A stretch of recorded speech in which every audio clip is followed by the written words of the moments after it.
ನಾರಾಯಣಂ ಸುರಗುರುಂ ಜಗದೇಕನಾಥಂ ಭಕ್ತಪ್ರಿಯಂ ಸಕಲಲೋಕನಮಸ್ಕೃತಂಚ ತ್ರೈಗುಣ್ಯವರ್ಜಿತಮಜಂ ವಿಭುಮಾದ್ಯಮೀಶಂ ವಂದೇ ಭವಘ್ನಮರಾಸುರಸಿದ್ಧವಂದ್ಯಂ ನಾರಾಯಣಂ ನಮಸ್ಕೃತ್ಯ ನರಂ ಚೈವ ನರೋತ್ತಮಂ ದೇವೀಂ ಸರಸ್ವತೀಂ ವ್ಯಾಸಂ ತತೋ ಜಯಮುದೀರಯೇ. ಸ್ವಸ್ತ್ಯಸ್ತು ಸತಾಂ. ಹರಿ ಓಂ. ಕೃಷ್ಣ ಗೀತೆಯ 10ನೇ ಅಧ್ಯಾಯದಲ್ಲಿ ವಿಭೂತಿಗಳನ್ನ ಪರಿಚಯಿಸಿಕೊಟ್ಟ. ಮುಂದೆ ಆ ವಿಭೂತಿಯ ಬಗ್ಗೆ ನನಗೆ ಕುತೂಹಲ ಇದೆ. ಪಾರ್ಥಮೇ ಏನು ಅವನು ಹೇಳಿದ್ದು, ಪಶ್ಯಮೇ ಪಾರ್ಥರೂಪಾಣಿ ಶತಶೋಥ ಸಹಸ್ರಶಃ, ನನ್ನ ರೂಪಗಳ ದಿವ್ಯತೆಯನ್ನು ನಾನು ತೋರಿಸ್ತೇನೆ ಅಂತ. ಯಾಕೆ ಹಾಗೆ ಕೃಷ್ಣ ಹೇಳಿದ ಅಂದ್ರೆ, ಅವನು ಪ್ರಶ್ನೆ ಅಂದ್ರೆ ಪ್ರಾರ್ಥನೆ ಹಾಗೆ ಮಾಡಿದ್ದ. ಅವನು ಕೇಳಿದ್ದು, ಮನ್ಯಸೆ ಯದಿ ತಚ್ಛಕ್ಯಂ ಮಯಾ ದ್ರಷ್ಟುಮಿತಿ ಪ್ರಭೋ ಯೋಗೇಶ್ವರ ತಥೋ ಮೇ ತ್ವಂ ದರ್ಶಯ ಆತ್ಮಾನಂ ಅವ್ಯಯಂ. ನಿನ್ನ ರೂಪವನ್ನ ನೀನು ದರ್ಶಯ. ಯಾಕೆ ನೀನು ದರ್ಶಯ ಅಂದ್ರೆ, ಪ್ರಭೋ, ನೀನು ಪ್ರಭು ಆಗಿದ್ರಿಂದ ನಿನಗೆ ನನ್ನ ಕಣ್ಣಿಗೆ ಕಾಣುವಷ್ಟು ಶಕ್ತಿ ನಿನಗಿದೆ, ನಿನಗ ಆ ಸಾಮರ್ಥ್ಯ ಇದೆ ಅಂತ ದೇವರನ್ನ ಕೇಳಿಕೊಂಡಿದ್ದ. ಅದಕ್ಕೆ ಅವನು ಹೇಳ್ತಾನೆ, ಪಶ್ಯಮೇ ಪಾರ್ಥ ರೂಪಾಣಿ ಶತಶೋಥ ಸಹಸ್ರಶಃ, 100,000 ಅನಂತ ಸಂಖ್ಯೆಯಲ್ಲಿರುವ ನಾನಾ ವಿಧಾನಿ, ಒಂದು ಬಗೆಯ ರೂಪ ಅಲ್ಲ, ಹಲವು ಬಗೆಯ ರೂಪಗಳನ್ನ ನಾನು ನಿನಗೆ ತೋರ್ತೇನೆ. ನಾನಾ ವರ್ಣಾಕೃತಿ ನಿಚ, ನಾನಾ ಬಗೆಯ ವರ್ಣಾಕೃತಿಗಳಿಂದ ಕೂಡಿದಂತಹ, ಹಲವು ಬಗೆಯ ಬಣ್ಣಗಳಿಂದ ಕೂಡಿದಂತಹ, ರೂಪಗಳಿಂದ ಕೂಡಿದಂತಹ ಸ್ವರೂಪವನ್ನು ನಾನು ನಿನಗೆ ತೋರಿಸ್ತೇನೆ. ಪಶ್ಯಾದಿತ್ಯಾನ್ ವಸೂನ್ ರುದ್ರಾನ್ ಅಶ್ವಿನೌ ಮರುತಸ್ತಥಾ ಬಹೂನ್ಯ ದೃಷ್ಟ ಪೂರ್ವಾಣಿ ಪಶ್ಯ ಆಶ್ಚರ್ಯಾಣಿ ಭಾರತ. ಹೇ ಭಾರತ, ಭಾರತ ಜ್ಞಾನದಲ್ಲಿ ಅತ್ಯಂತ ಆಸಕ್ತ, ವಿದ್ಯೆಯನ್ನ ಬಹಳ ಪ್ರೀತಿಸುವವ ಅಂತ ಅರ್ಥ. ಹಾಗೆ ವಿದ್ಯಾ ಪ್ರೀತಿಕರನಾದವೋ ಅರ್ಜುನನೇ, ನೀನು ವಸೂನ್ ರುದ್ರಾನ್ ಆದಿತ್ಯಾನ್ ಅಶ್ವಿನೌ, ಈ ಗುಂಪಿನಲ್ಲಿರುವಂತಹ ಮರುತಃ, ಇಲ್ಲೆಲ್ಲ ಗುಂಪಿನ ದೇವತೆಗಳನ್ನೇ ಹೇಳಿದ್ರು. ಆದಿತ್ಯರು ಅಂತ ಒಂದು ಗುಂಪು, ಅಶ್ವಿಗಳು ಅಂತ ಒಂದು ಗುಂಪು, ರುದ್ರರು ಅಂತ ಒಂದು ಗುಂಪು, ಮರುತಃ ಅಂತ ಒಂದು ಗುಂಪು, ಹೀಗೆ ಬಹುನಿ. ಕೆಲವೆಲ್ಲ ನೀನು ಇಲ್ಲಿ ತನಕ ನೋಡೇ ಇರುವುದಿಲ್ಲ, ಕೇಳೇ ಇರುವುದಿಲ್ಲ. ಅಂತಹ ವಿಶಿಷ್ಟವಾದ ರೂಪವನ್ನು ನಾನು ನಿನಗೆ ಅದೃಷ್ಟ ಪೂರ್ವಾಣಿ, ಇಲ್ಲಿ ತನಕ ನೀನು ಎಂದು ಕಂಡಿಲ್ಲ ಅಂತಹ ರೂಪವನ್ನು ನಾನು ನಿನಗೆ ತೋರಿಸ್ತಾ ಇದ್ದೇನೆ. ಇದು ವಿರಾಟ್ ರೂಪ. ಅದೃಷ್ಟ ಪೂರ್ವಾಣಿ ಅಂದ್ರೆ ಇದು ಮನುಷ್ಯನ ಲೋಕದಲ್ಲಿ ಎಲ್ಲರಿಗೂ ನೋಡ್ಲಿಕ್ಕೆ ಸಿಗುವಂತದ್ದಲ್ಲ, ಇದು ದೇವಲೋಕದಲ್ಲಿ ಮಾತ್ರ ಕಾಣಬಹುದು. ಅವರು ಇಷ್ಟಪಟ್ಟು ಕೇಳಿ ಪ್ರಾರ್ಥನೆ ಮಾಡಿದ್ರೆ ಮಾತ್ರ ಸಿಗುತ್ತೆ. ಹಾಗೆ ಅದು ಸುಮ್ನೆ ದಾರಿಯಲ್ಲಿ ಹೋಗುವಾಗ ಎಲ್ಲರಿಗೂ ಕಾಣ್ಲಿಕ್ಕೆ ಆಗುವ ಹಾಗೆನ ಒಂದು ಸಾಮಾನ್ಯ ರೂಪ ಅಲ್ಲ. ಇದು ವಿಶಿಷ್ಟವಾದ ಶಾಸ್ತ್ರಗಳಲ್ಲಿ ಸೂಚಿತವಾದ ರಹಸ್ಯವಾದ ರೂಪಗಳು. ಅದನ್ನು ನಾನು ನಿನಗೆ ತೋರಿಸ್ತೇನೆ ಅಂದ್ರೆ, ಇದರಿಂದ ಅರ್ಜುನನಿಗೆ ಸಾಮಾನ್ಯ ವ್ಯಕ್ತಿ ಅಲ್ಲ ಅನ್ನೋದನ್ನು ಕೃಷ್ಣ ಸೂಚಿಸಿದ ಹಾಗಾಗುತ್ತೆ. ದೇವತೆಗಳಿಗೆ ಮಾತ್ರ ಅಂಥದ್ದನ್ನ ನೋಡುವ ಸಾಮರ್ಥ್ಯ, ಮನುಷ್ಯರಿಗಂತೂ ಅಂಥದ್ದನ್ನೆಲ್ಲ ಕಾಣುವ ಸಾಮರ್ಥ್ಯವೇ ಇಲ್ಲ. ಅಂದ್ರೆ ಅದು ಸಾಮಾನ್ಯ ರೂಪ ಇದೆ, ವಿಶಿಷ್ಟವಾದ ಕೆಲವು ರಹಸ್ಯಮಯವಾದ ರೂಪಗಳನ್ನ ಸಾಮಾನ್ಯ ಮನುಷ್ಯರು ನೋಡ್ಲಿಕ್ಕೆ ಆಗುದೇ ಇಲ್ಲ. ಅದು ದೇವತೆಗಳಿಗೆ ಸಂಬಂಧಪಟ್ಟದ್ದಾದ್ರಿಂದಾಗಿ ಇವನು ಅರ್ಜುನ ಸಾಮಾನ್ಯ ಅಲ್ಲ ಅಂತ ಸೂಚಿಸಿದ ಹಾಗಾಯ್ತು.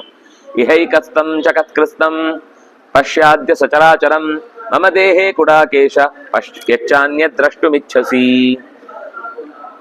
ಎಲ್ಲ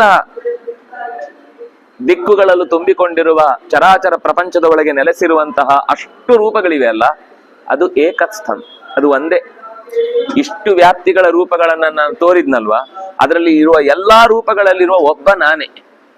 ಅವರೆಲ್ಲ ಎಷ್ಟು ವಿಸ್ತಾರವಾಗಿದ್ರು ಕೂಡ ಅವರಲ್ಲಿ ಪರಸ್ಪರ ಒಬ್ರಿಗೊಬ್ರು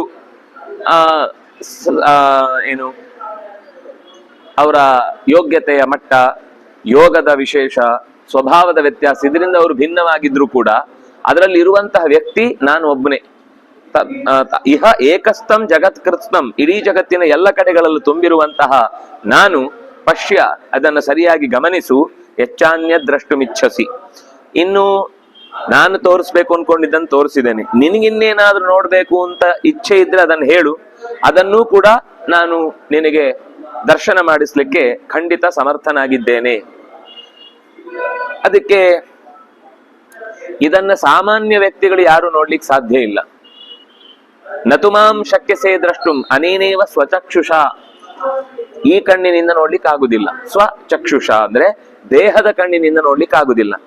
ದಿವ್ಯಂ ದದಾಮಿತೆ ಚಕ್ಷುಹು, ಅದಕ್ಕಾಗಿ ನಿನಗೆ ನಾನು ದಿವ್ಯವಾದ ಕಣ್ಣನ್ನು ಕೊಡ್ತೇನೆ. ಪಶ್ಯ ಐಶ್ವರಂ ಯೋಗಂ ಪಶ್ಯ. ಐಶ್ವರಂ ಯೋಗ ಅಂತಂದ್ರೆ ಅಸಾಧಾರಣವಾದಂತಹ ಯೋಗವನ್ನ ಪಶ್ಯ, ಅದ್ಭುತವಾದ ಯೋಗವನ್ನ ನಾನು ನಿಂಗೆ ತೋರಿಸ್ತೇನೆ, ನೀನ್ ನೋಡು. ಅಷ್ಟಾಗುವಾಗ ಅಂದ್ರೆ ಏನ್ ಅರ್ಥ ಆಯ್ತು ಅಂತಂದ್ರೆ, ಇದೇ ಮಾತು ಧೃತರಾಷ್ಟ್ರನಿಗೂ ಕೂಡ ಕೃಷ್ಣ ಹೇಳಿದ್ದ. ಅವನಿಗೆ ಕಣ್ಣೇ ಇರ್ಲಿಲ್ಲ ಹೊರಗಿನದ್ದು, ನಾನೇ ಕಣ್ಣು ಕೊಡ್ತೇನೆ ಅಂತ ಕೊಟ್ಟು ನೋಡಿಸಿದ್ದು. ಆದ್ರೆ ನೋಡಿದ್ಮೇಲೆ ಅದು ಹೊರಗಿನ ಕಣ್ಣು ಕೂಡ ಜಾಗೃತವಾಯಿತು. ಆಗ ಹೇಳ್ತಾನೆ, ಈ ಹೊರಗಿನ ಕಣ್ಣನ್ನ ನಾನು ನಿನಗೆ, ನನ್ನನ್ನು ನೋಡಿದ ಮೇಲೆ ನಿನಗೊಂದು ಅದರ ನೆನಪಿಗಾಗಿ ಕಣ್ಣನ್ನು ಉಳಿಸ್ತೇನೆ ಅಂತ ಹೇಳಿದಾಗ ಬೇಡ ಅಂತಾನೆ. ದಯವಿಟ್ಟು ಆ ಕಣ್ಣನ್ನು ವಾಪಸ್ ತೆಗೆದುಕೊಂಡು ನನಗೆ ಬೇಡ ಅಂತ. ಆದ್ರೆ ಇಲ್ಲಿ ಇವನಿಗೆ ಹೊರಗಿನ ಕಣ್ಣಿತ್ತು, ಒಳಗಿನ ಕಣ್ಣನ್ನ ಕೊಡ್ತೇನೆ ಅಂತ. ಕಣ್ಣು ಕೊಡುದು ಅಂದ್ರೆ ಏನು ಇದೆ, ಅದನ್ನ ಓಪನ್ ಮಾಡುದು ಅಷ್ಟೇ, ಹೊಸ್ತು ಯಾವುದೂ ಇಲ್ಲ. ಇರುವುದು ಕಾಣದಂತೆ ಇರುತ್ತೆ, ಈಗ ಕಾಣುತ್ತೆ ಅಷ್ಟೇ. ಆಗ ಭಗವಂತ ಈ ಮಾತನ್ನ ಹೇಳಿ ಮಹಾಯೋಗೇಶ್ವರನಾದ ಹರಿಯು ತನ್ನ ಐಶ್ವರಂ ರೂಪಂ ದರ್ಶಯಾಮಾಸ. ಐಶ್ವರ ಅಂತಂದ್ರೆ ಯಾರಿಂದಲೂ ಹಿಡಿಯಲಾಗದ, ಯಾರ ಕೈಯ ವಶಕ್ಕೂ ಬರದ, ಎಷ್ಟು ಯೋಚನೆ ಮಾಡಿದ್ರೂ ಯೋಚನೆ ಮಾಡಿ ಮುಗಿಸಲಾಗದಂತಹ ರೂಪವನ್ನ ಭಗವಂತ ಪಾರ್ಥಾಯ ದರ್ಶಯಾಮಾಸ, ಪಾರ್ಥನಿಗೆ ತೋರಿದ. ಪಾರಾಗಬೇಕು ಅಂತ ಬಯಸುವವನಿಗೆ ದೇವರು ತೋರಿಸ್ತಾನೆ. ಪಾರ್ಥ ಅಂದ್ರೆ ಪಾರಾಗಬೇಕು ಅಂತ ಬಯಸುವವ, ಸಂಸಾರದಿಂದ ಆಚೆಗೆ ಬರಬೇಕು, ನನ್ನ ಸಂಸಾರದ ಅವ್ಯವಸ್ಥೆಯಿಂದ ಪಾರಾಗಬೇಕು ಅಂತ ಯಾರು ಯೋಚನೆ ಮಾಡ್ತಾನೋ ಅಂತಹ ಪಾರ್ಥನಿಗೆ ಭಗವಂತ ದಿವ್ಯ ದೃಷ್ಟಿಯನ್ನಿತ್ತು ತನ್ನ ವಿಶಿಷ್ಟ ರೂಪವನ್ನ ತೋರಿದ. ಅಲ್ಲಿ ಶಬ್ದವನ್ನು ಬಳಸಿದ್ದು ಮಹಾಯೋಗೇಶ್ವರ. ಭಗವಂತ ತೋರಿಸಿದ ಹೇಗೆ, ಇದು ಹೇಗೆ ಸಾಧ್ಯ ಆಯಿತು ಅನ್ನೋದಕ್ಕೆ ಒಂದು ವಿಶೇಷ ಶಬ್ದವನ್ನ ಹಾಕಿದ್ದು. ದೇವರು ಸಾಮಾನ್ಯ ಅಲ್ಲ, ಈಶ್ವರ, ಯೋಗೇಶ್ವರ, ಮಹಾಯೋಗೇಶ್ವರ. ಈಶನ ಶೀಲೇಶು ವರಹ, ನಿಯಂತ್ರಕ ಶಕ್ತಿಗಳಲ್ಲಿ ದೊಡ್ಡವ. ಅದರಲ್ಲೂ ಉಪಾಯಗಳನ್ನ ಗೊತ್ತಿದ್ದು, ಈಗ ಬಹಳ ಜನಕ್ಕೆ ತುಂಬಾ ವಿಷಯ ಗೊತ್ತಿರುತ್ತೆ, ಯಾರಿಗೆ ಯಾವುದನ್ನು ಜೋಡಿಸ್ಬೇಕು ಗೊತ್ತಿರಲ್ಲ. ಎಲ್ಲೆಲ್ಲೋ ಜೋಡಿಸಿ ಕೊನೆಗೆ ವೈರ್ ಡಮ್ ಅಂತ ಎಲ್ಲ ಸುಟ್ಟೋದಾಗ ಗೊತ್ತಾಗುತ್ತೆ, ಓ ಇಲ್ಲ ಅದೊಂದು ವೈರ್ ಆಚೆ ಈಚೆ ಆಯ್ತು, ಹಾಗಾಗಿ ಇಡೀ ಒಂದು ಮನೆ ಧಮಾಕ ಆಯ್ತು ಅಂತ. ಆದ್ರೆ ಭಗವಂತ ಇಡೀ ಜಗತ್ತನ್ನ ಫಿಕ್ಸ್ ಮಾಡ್ತಾನೆ. ಯಾಕೆ ಅಂದ್ರೆ ಅವನಿಗೆ ಉಪಾಯ ಗೊತ್ತಿದೆ, ಯಾವುದನ್ನ ಎಲ್ಲಿ ಜೋಡಿಸಿದ್ರೆ ಯಾರ್ಯಾರ. ಒಂದು ಕೆಲಸದಿಂದ ಹಲವು ಕರ್ಮಗಳು ಮುಗಿದು ಹೋಗ್ತವೆ. ದೇವರ ಕೆಲಸದಿಂದ ನಮಗೆ ಒಂದ್ ಕೆಲಸ ಮಾಡಿದ್ರೆ 10 ಕರ್ಮ ಹುಟ್ಟುತ್ತೆ, ಎಡವಟ್ಟಾಗಿ ಅದಕ್ಕೆ ಇನ್ನೊಂದು ಹುಟ್ಟಿ, ಅದಕ್ಕೆ ಇನ್ನೊಂದು ತಪ್ಪಾಗಿ, ಆ ತಪ್ಪನ್ನು ಒಪ್ಪಿಸ್ಲಿಕ್ಕೆ ಇನ್ಯಾರನ್ನೋ ಮೋಸ ಮಾಡಿ, ಅದನ್ನ ಸರಿ ಮಾಡ್ಲಿಕ್ಕೆ ಹೋಗಿ ಇನ್ಯಾರಿಗೂ ಆ ವ್ಯವಸ್ಥೆ ಹೇಳಿ, ಅವರು ಸುಳ್ಳು ಅಂತ ಅನ್ಕೊಂಡದನ್ನ ಸತ್ಯ ಅಂತ ನಂಬಿ ಆ ವ್ಯವಸ್ಥೆಗಳೆಲ್ಲ ಆಗುವಂತಹ ಪರಿಣಾಮ ಅದು ನಮ್ಗೆ ಗೋಜಲು ಹೇಗೆ ಅಂದ್ರೆ ಹಕ್ಕಿಯ ಗೂಡಿದ್ದಾಗೆ. ಅದನ್ನು ನೀವು ಬಿಡಿಸಿದ್ರೆ ಅದನ್ನ ಮತ್ತೆ ನಾವು ವಾಪಸ್ ಒಟ್ಟು ಮಾಡುದು ಅಂದ್ರೆ ಹೇಗೆ, ಅಸಾಧ್ಯ. ಅದು ಹಕ್ಕಿಯೇ ವಾಪಸ್ ಗೂಡನ್ನ ಕಟ್ಕೊಳ್ಬೇಕು ಬಿಟ್ರೆ ಅದನ್ನ ಮತ್ತೆ ಅದು ಕಟ್ಟುದಿಲ್ಲ, ಅದು ಬೇರೆನೆ ತಂದ್ಕೊಳುತ್ತೆ. ನೀನ್ ಮುಟ್ಟಿದನ್ನ ನಾನ್ ಮುಟ್ಟಲ್ಲ ಆಮೇಲೆ ಅಂತ. ಆದ್ರೆ ಅಂತಹದ್ದೊಂದು ವ್ಯವಸ್ಥೆಯ ಮಧ್ಯದಲ್ಲಿ ಗೋಜಲಾದಂತಹ ಕರ್ಮದ ಈ ಇಷ್ಟು ಅತಂತ್ರವಾದ ಸ್ಥಿತಿಯನ್ನು ಕೂಡ ತಂತ್ರಗಾರಿಕೆಯಿಂದ ವ್ಯವಸ್ಥೆ ಮಾಡ್ತಾನಲ್ಲ, ಹಾಗಾಗಿ ಅವನು ಮಹಾಯೋಗೇಶ್ವರ. ಅದು ಸಾಮಾನ್ಯ ಅಲ್ಲ, ಮಹಾಯೋಗೇಶ್ವರ. ಹಾಗೆ ಭಗವಂತ ಆ ಕಾರ್ಯವನ್ನ ಮಾಡಿದ. ದಿವ್ಯ ಮಾಲ್ಯಾಂಬರಧರಂ ದಿವ್ಯ ಗಂಧಾನುಲೇಪನಂ ಸರ್ವಾಶ್ಚರ್ಯಮಯಂ ದೇವಂ ಅನಂತಂ ಪುರುಷೋತ್ತಮಂ ವಿಶ್ವತೋಮುಖಂ. ದಿವ್ಯ ಮಾಲ್ಯ ಅಂದ್ರೆ ಹಾರಗಳು, ಅಂಬರಧರ, ಅಂಬರ ಅಂದ್ರೆ ಬಟ್ಟೆ, ವಿಶಿಷ್ಟವಾದ ಅಪರೂಪದ ಮಾಲೆಯ ಬಟ್ಟೆಗಳ ತೊಟ್ಟು ಕಂಡವನು ಅಂದ್ರೆ ಭಗವಂತನ ರೂಪವನ್ನು ನೋಡ್ತಾ ಇದ್ದಾನೆ. ಭಗವಂತನನ್ನ ದಿವ್ಯ ಗಂಧಾನುಲೇಪನಂ, ಆ ಗಂಧ ಲೋಕದಲ್ಲಿ ಇಲ್ಲಿಯ ಯಾವ ಅಡ್ವರ್ಟೈಸ್ಮೆಂಟ್ ಕಂಪನಿಗಳಲ್ಲೂ ಬಂದಿಲ್ಲ. ರೇಷ್ಮೆ ಯಾಕೆ ಅಂತನ, ಅದು ಉಳಿದ ಎಲ್ಲ ಪದಾರ್ಥಗಳಿಗಿಂತ ಅತ್ಯಂತ ಹೆಚ್ಚು ಅವನಿಗೆ ಒಂದು ಏಕಾಗ್ರತೆಯನ್ನು ಕೊಡುತ್ತೆ ಸಾಧನೆ ಮಾಡ್ಲಿಕ್ಕೆ. ರೇಷ್ಮೆ ಹುಳ ಅಲ್ಲ, ರೇಷ್ಮೆ ಹುಳದ ನೂಲು. ಅದು ನೂಲು ಅತ್ಯಂತ ಅವನ ಸಾಧನೆಗೆ, ಅದು ಏಕಾಗ್ರತೆಗೆ ಹೆಚ್ಚು ಉಪಕಾರಿ ಎನ್ನುವ ದೃಷ್ಟಿಯಿಂದ. ಮತ್ತೆ ನಮ್ಮ ದೇಹದಲ್ಲಿ ನಿರಂತರ ರೇಸ್ ಪಾಸ್ ಆಗ್ತಾ ಇರುತ್ತೆ. ಅದಕ್ಕೆ ಬೇರೆ ಬಟ್ಟೆಗಳು ಹೇಗೆ ಅಂದ್ರೆ ಅದು ಸಿಂಕ್ರನೈಸ್ ಆಗತ್ತೆ, ಆಗದೆ ಇರ್ಬೋದು, ಹೇಳಲಿಕ್ಕೆ ಬರೋಲ್ಲ. ಆದ್ರೆ ರೇಷ್ಮೆಯ ಬಟ್ಟೆ ಬಹಳ ಬೇಗ ನಮ್ಮ ದೇಹಕ್ಕೆ ಸೆಟ್ ಆಗುತ್ತೆ. ಅದು ನೀವು ಗಮನಿಸಿ, ಬೇಕಾದ್ರೆ ಪ್ಲಾಸ್ಟಿಕ್ ಅನ್ನ ನೀವು ಉಟ್ಟು, ಪ್ಲಾಸ್ಟಿಕ್ ತರದ್ದು ಅಂದ್ರೆ ನಾನು ಪ್ಲಾಸ್ಟಿಕ್ ಅಂತ ಕವರ್ ಹೇಳ್ತಾ ಇಲ್ಲ, ಈ ಕೆಲವು ಶರ್ಟ್ಗಳನ್ನ ಹಾಕೊಂಡು ನೀವು ಒಂದ್ಸರ್ತಿ ಹೀಗೆ ಜೋರಾಗಿ ಜಾಡಿಸಿ, ಬೇಡ ನಮ್ಮ ತಲೆ ಕೂದಲಿಗೆ ಎಣ್ಣೆನೆ ಹಾಕದೆ ಒಂದು 5-6 ದಿವಸ ಬಿಟ್ಟು ಆಮೇಲೆ ಫ್ರೆಶ್ ಒಗೆದ ಬಟ್ಟೆಯನ್ನ ಜೋರಾಗಿ ತಲೆ ಮೇಲೆ ತಿಕ್ಕಿ, ಇಬ್ರು ನಾವು ಕೂತಿರ್ಬೇಕು ಮಧ್ಯದಲ್ಲಿ, ಜೋರಾಗಿ ತಲೆ ಮೇಲೆ ತಿಕ್ಕಿ ಹಿಂಗ್ ಎತ್ತಿದ್ರೆ ತಲೆ ಕೂದಲೆಲ್ಲ ಅಲ್ಲಿ ಅಂಟ್ಕೊಂಡ್ಬಿಟ್ಟಿರುತ್ತೆ ಮೇಲ್ಗಡೆ ಬಟ್ಟೆಗೆ. ಅಂದ್ರೆ ಆ ಇಡೀ ಕೂದಲನ್ನ ಸೆಳೆಯುವ ಶಕ್ತಿ ಇರುತ್ತೆ. ನಮ್ಮ ದೇಹಕ್ಕೆ ಕೆಲವು ಉಪಯುಕ್ತವಾಗುವ ರೀತಿಯಲ್ಲಿ ಅದನ್ನ ಕೆಲವು ಹಿಡಿಯುತ್ತೆ, ಕೆಲವು ಸೋರುವಂತೆ ಮಾಡುತ್ತೆ. ಈ ಪದಾರ್ಥಗಳೇನಿವೆ, ನೈಲಾನ್ ತರದ ಅಥವಾ ಇನ್ನು ಕೆಲವೆಲ್ಲ ಪದಾರ್ಥಗಳೇನಿವೆ, ಅದು ನಮ್ಮ ದೇಹದ ಆರಾಧದಿಂದ ಹೊರಡುವಂತಹ ಶಕ್ತಿಯನ್ನ ಲೀಕ್ ಮಾಡುತ್ತೆ. ಹಾಗಾಗಿ ಆ ಪದಾರ್ಥಗಳನ್ನ ನಿಮ್ಮ ಸಾಧನೆಯ ಸಮಯದಲ್ಲಿ ಬಳಸಬೇಡಿ. ನಿತ್ಯ ನೀವು ಓಡಾಡುವಾಗ ಅನಿವಾರ್ಯ ಅಂತ ಆದ್ರೆ ಏನ್ ಮಾಡ್ಲಿಕ್ಕೆ ಆಗುದಿಲ್ಲ. ಆದಷ್ಟು ಅದಕ್ಕೆ ನಮ್ಮ ಹಿಂದಿನವರು ಒಂದೋ ಹತ್ತಿ, ಅದು ಶುದ್ಧ ಕಾಟನ್ ಆದ್ರೆ ದೇಹಕ್ಕೆ ತುಂಬಾ ಹಿತ. ಎರಡು ಕಾರಣಕ್ಕೆ. ಒಂದು, ಅದು ಏನಂತಾರೆ, ಗಾಳಿ ಓಡಾಡ್ಲಿಕ್ಕೆ ಒಳಗಿನಿಂದ ದೇಹಕ್ಕೆ ಜಾಗ ಬೇಕು. ನಮ್ಮ ಚರ್ಮಗಳು ಕೂಡ ಉಸಿರಾಡ್ತವೆ, ಕೇವಲ ಮೂಗು ಮಾತ್ರ ಅಲ್ಲ, ಚರ್ಮಗಳು ಉಸಿರಾಡ್ತವೆ. ಅಂದಾಗ ನಾವು ಟೈಟ್ ಬಟ್ಟೆಗಳನ್ನ ಹಾಕಬಾರದು ಅಂತ ಹೇಳುದು. ಆ ಸಂದರ್ಭದಲ್ಲಿ ಹತ್ತಿಯ ಬಟ್ಟೆ ಬಹಳ ದೇಹಕ್ಕೆ ಸುಖಕರ. ಅದು ಯಾಕೆಂದ್ರೆ ಗಾಳಿ ಹೋಗುದನ್ನು ಬರುವುದನ್ನು ತಡೆಯುವುದಿಲ್ಲ, ಅದು ಒಂದು ಕಾರಣ. ಎರಡನೇದು, ಅದು ದೇಹದ ಆರವನ್ನ ಡಿಸ್ಟರ್ಬ್ ಮಾಡಲ್ಲ ಆ ಬಟ್ಟೆಗಳು ಅಂತನ್ನುವಂಥದ್ದು. ಅದಕ್ಕೋಸ್ಕರ ಅದರಲ್ಲೂ ಅವ್ರು ಹೇಗೆ ಅಂದ್ರೆ ಕೈಯಲ್ಲಿ ನೇಯ್ದು ಒಂದೇ ನೂಲಿನಿಂದ ಮಾಡ್ತಾರಲ್ಲ, ಅದು ಹೆಚ್ಚು ಶಕ್ತಿ ಪಾಸ್ ಆಗ್ಲಿಕ್ಕೆ ಉಪಯೋಗ ಆಗುತ್ತೆ. ಇವತ್ತಿಗೂ ಒಂದು ಮಾಡ್ತಾರೆ, ಬೇರೆ ಎಲ್ಲ ಏನೇನೋ ಚೇಂಜ್ ಆಗಿದೆ. ಯಜ್ಞೋಪವೀತ ಮಾಡುವಾಗ ಅದರಲ್ಲಿ 3 ಅಂತದ್ದು 9 ಆಗುತ್ತೆ. ಅಂದ್ರೆ ಒಂದು ಎಳೆ ಅಂದ್ರೆ ಅದ್ರಲ್ಲಿ 3 ಇರುತ್ತೆ. ಅದನ್ನು 3 ಉದ್ದ ಮಾಡುದಲ್ಲ, ಒಂದನ್ನೇ ಹೀಗೆ ಜೋಡಿಸಿದ್ರೆ 3 ಆಗುತ್ತೆ. ಇಂಥದ್ದನ್ನ 9 ಎಳೆಗಳಿಗಾಗುವಷ್ಟು ಮಾಡಿ ಜೋಡಿಸಿದ್ರೆ ಅದು 1. ಒಟ್ಟು ಇಡೀ ಇದರಲ್ಲಿ ಈ ತುದಿಯಿಂದ ಈ ತುದಿಯಿಂದ 2 ತುದಿ ಇರ್ಬೇಕು. ಮಧ್ಯದಲ್ಲಿ ಎಲ್ಲಿ ತುದಿ ಕಟ್ಟಾದ್ರೂ ಕೂಡ ಅದು ನಮ್ಮ ದೀಕ್ಷೆಗೆ ಉಪಯೋಗಕ್ಕೆ ಬರುವುದಿಲ್ಲ. ಅದಕ್ಕೆ ಬಟ್ಟೆ ಕಟ್ ಮಾಡುದನ್ನು ಉಡಬಾರದು ಅಂತ ಇರುದು, ಉಡುದಿಲ್ಲ ಪ್ರಾಚೀನರು. ಅಂದ್ರೆ ಮೂಲತಃ ಅದು ನಮ್ಮ ದೇಹದ ನಿರಂತರವಾದ ಶಕ್ತಿ ವ್ಯಯಕ್ಕೆ ಕಾರಣ ಆಗುತ್ತೆ ಅಂತ. ಸಣ್ಣ ಪುಟ್ಟ ನಿಮ್ಗೆ ಮಾಮೂಲಿನ ಕೆಲಸಕ್ಕೆ ಏನು ಡಿಸ್ಟರ್ಬೆನ್ಸ್ ಆಗಲ್ಲ. ಆಂತರಂಗಿಕವಾದ ಮಾನಸಿಕ ಸ್ಥಿಮಿತವನ್ನ ತಂದುಕೊಳ್ಳುವಲ್ಲಿ ಅದರ ಸಹಕಾರ ತುಂಬಾ ಅಗತ್ಯ. ಆ ದೃಷ್ಟಿಯಿಂದ ಅದನ್ನು ಹೇಳಿದ್ದು. ಹಾಗಾಗಿ ಭಗವಂತ ದಿವ್ಯ ಗಂಧಾನುಲೇಪನಂ, ಅತ್ಯಂತ ಪರಿಮಳಯುಕ್ತವಾದ ಆ ಪರಿಮಳ ಮತ್ತೆ ಹಾಕಿದ್ಮೇಲೆ ಅದು ಹೋಗುದಿಲ್ಲ, ಮತ್ತೆ ಬಹಳ ದಿವಸಗಳ ಕಾಲ ಇರುತ್ತೆ. ಅದು ದಿವ್ಯ. ಇದೆಲ್ಲ 1 ದಿವಸ ಇರುತ್ತೆ, ಆಮೇಲೆ ಹೋಗುತ್ತೆ. ಅಥವಾ ಕೆಲವೊಮ್ಮೆ ಸ್ವಲ್ಪ ಬೆವರ ಜೊತೆಗೆ ಸೇರಿದ್ರೆ ಆಮೇಲೆ ಪಕ್ಕದವನು ಇವನು ಇಬ್ರು ಮಲ್ಕೋಬೇಕಾಗುತ್ತೆ. ಸರ್ವಾಶ್ಚರ್ಯಮಯಂ, ಜಗತ್ತಲ್ಲಿ ಇಷ್ಟು ಆಶ್ಚರ್ಯವನ್ನ ಹುಟ್ಟಿಸುವ ರೂಪವೇ ಕಂಡಿಲ್ಲ ಯಾರು. ಅಂತ ರೂಪದಿಂದ ಕೂಡಿದ ಭಗವಂತನನ್ನ ಎಂಥವನು ವಿಶ್ವತೋಮುಖಂ, ಎಲ್ಲಾ ದಿಕ್ಕುಗಳಲ್ಲೂ ಅವನ ಕಣ್ಣು ತುಂಬಿಕೊಂಡಿದೆ. ಅನಂತಂ, ಕೊನೆಯಿಲ್ಲದಂತಹ ಆ ಭಗವಂತನ ರೂಪವನ್ನ ಆ ಸಮೂಹ ಅಂದ್ರೆ ದೇವತೆಗಳ ಸಮೂಹ ಕಂಡಿದೆ. ಕಂಡು ತತ್ರೈಕಸ್ತಂ ಜಗತ್ಕೃಸ್ತಂ ಪ್ರವಿಭಕ್ತಂ ಅನೇಕದ ಅಪಶ್ಯತ್ ದೇವದೇವಸ್ಯ ಶರೀರೇ ಪಾಂಡವಸ್ತದ. ಹೀಗೆ ಅನೇಕ ಪ್ರಕಾರವಾಗಿ ಬಿಡಿಸಿಕೊಂಡು ಅಂದ್ರೆ ಪ್ರತ್ಯೇಕವಾಗಿ ಕಾಣುವ ಅಷ್ಟೂ ವಸ್ತುಗಳು ಒಂದು ಕಡೆಯಲ್ಲಿ ಒಂದು ಶರೀರದಲ್ಲಿ ನೆಲೆಗೊಂಡದ್ದನ್ನ ಅರ್ಜುನ ಕಂಡ. ಎಷ್ಟು ಚೆನ್ನ ಇದೆ ನೋಡಿ. ಅನೇಕಧಾ ಪ್ರವಿಭಕ್ತಂ ಜಗತ್ ಏಕಸ್ಥಂ ತತ್ರ ಕೃತ್ಸ್ನಂ ಅಪಶ್ಯತ್. ಅನೇಕ ವಸ್ತುಗಳಾಗಿರುವಂತಹ ಈ ಜಗತ್ತಿನ ಎಲ್ಲ ವಸ್ತುಗಳು ಕೂಡ, ಅನೇಕ ವಿಭಾಗಗಳಾಗಿರುವ ಎಲ್ಲ ವಸ್ತುಗಳು ಕೂಡ ಒಬ್ಬನಾದ ದೇವದೇವನ ಶರೀರದಲ್ಲಿ ಒಟ್ಟಾಗಿ ಕಾಣಿಸಿತು. ಅಂದ್ರೆ ಒಟ್ಟಾಗಿ ಕಾಣಿಸಿತು ಅಂದ್ರೆ ಅವನು ಈ ಶರೀರವನ್ನು ಹೊತ್ತು ಈ ಜಗತ್ತನ್ನ ಶರೀರದ ಮೂಲಕ ಹೊತ್ತು ನಿಂತಿದ್ದಾನೆ. ಇದನ್ನ ಪಾಂಡವ ತದಾ ಅಪಶ್ಯತ್. ಪಾಂಡವ ಹೀಗೆ ಜಗತ್ತಿಗಿಂತ ಬೇರೆಯಾದ ಭಗವಂತನನ್ನ ಸ್ಪಷ್ಟವಾಗಿ ಕಂಡ. ಅರ್ಜುನ ವಿಸ್ಮಯಾವಿಷ್ಟ, ಆಶ್ಚರ್ಯ ಆಯಿತು. ಜಗತ್ತಿನಲ್ಲಿ ಎಲ್ಲ ವಸ್ತುಗಳು ಯಾವುದೋ ಒಂದನ್ನು ಆಸರೆಗೊಂಡು ಒಂದಕ್ಕೊಂದಕ್ಕೊಂದಕ್ಕೊಂದಕ್ಕೊಂದು ಇಂಟರ್ಲಿಂಕ್ ಇದೆ. ಆದ್ರೆ ಅಷ್ಟೂ ಕೂಡ ಒಂದ್ರಲ್ಲಿ ಹೋಗಿ ಸೇರಿದೆ ಅಂದ್ರೆ ಇದನ್ನು ಹೇಗೆ ಅರ್ಥ ಮಾಡ್ಕೊಂಡು, ನಾವ್ ಅನ್ಕೊಂಡಿದ್ವಿ ಭೂಮಿ ಮನೆಗಳನ್ನೆಲ್ಲ ಎತ್ತಿ ನಿಂತ್ಕೊಂಡಿದ್ವಿ. ಅದೇ ಭೂಮಿ ಅವನೊಳಗೆ ಒಂದ್ ಸಣ್ಣ ಪರಮಾಣುವಿನ ಹಾಗೆ ಕಣದಂತೆ ತುಂಬಿಕೊಂಡ್ಬಿಟ್ಟಿದೆ. ಅದು ಯಾವ ಲೆಕ್ಕಕ್ಕೂ ಇಲ್ಲ. ಇದು ನೋಡಿ ಹೃಷ್ಟರೋಮ, ಮೈಯ ಪ್ರತಿಯೊಂದು ರೋಮಗಳು ಕೂಡ ನಿಟಾರನೆ ನಿಂತವಂತೆ. ದೇವರಿಗೆ ಕೈ ಮುಗಿದು ಕೃತಾಂಜಲಿ ಅಂತಂದ್ರೆ ಅದು ಭಕ್ತಿಯನ್ನು ಸೂಚಿಸುವ ಅತ್ಯಂತ ಸುಂದರವಾದ ಮುದ್ರೆ. ಇದಕ್ಕೆ ಅಂಜಲಿ ಪುಟ ಅಂತ ಕರೀತಾರೆ.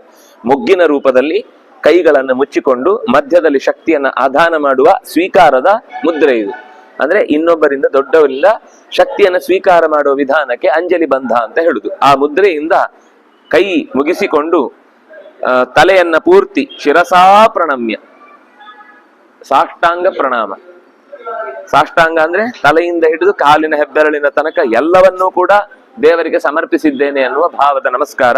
ಕಣ್ಣು, ಮನಸ್ಸು, ಮಾತು ಇದು ಸೇರಿಕೊಂಡು ಅರ್ಜುನ ಹೇಳ್ತಾ ಇದ್ದಾನೆ, ದೇವ ನಿನ್ನ ದೇಹದಲ್ಲಿ ಸರ್ವಾನ್ನ ಭೂತ ವಿಶೇಷ ಸಂಘಾನ್ನ ಪಶ್ಯಾಮಿ, ಹಲವು ರೀತಿಯ ಜೀವಜಾತಗಳನ್ನು ನಿನ್ನ ಶರೀರದಲ್ಲಿ ನೆಲೆಸಿರುವುದನ್ನ ಕಂಡಿದ್ದೇನೆ.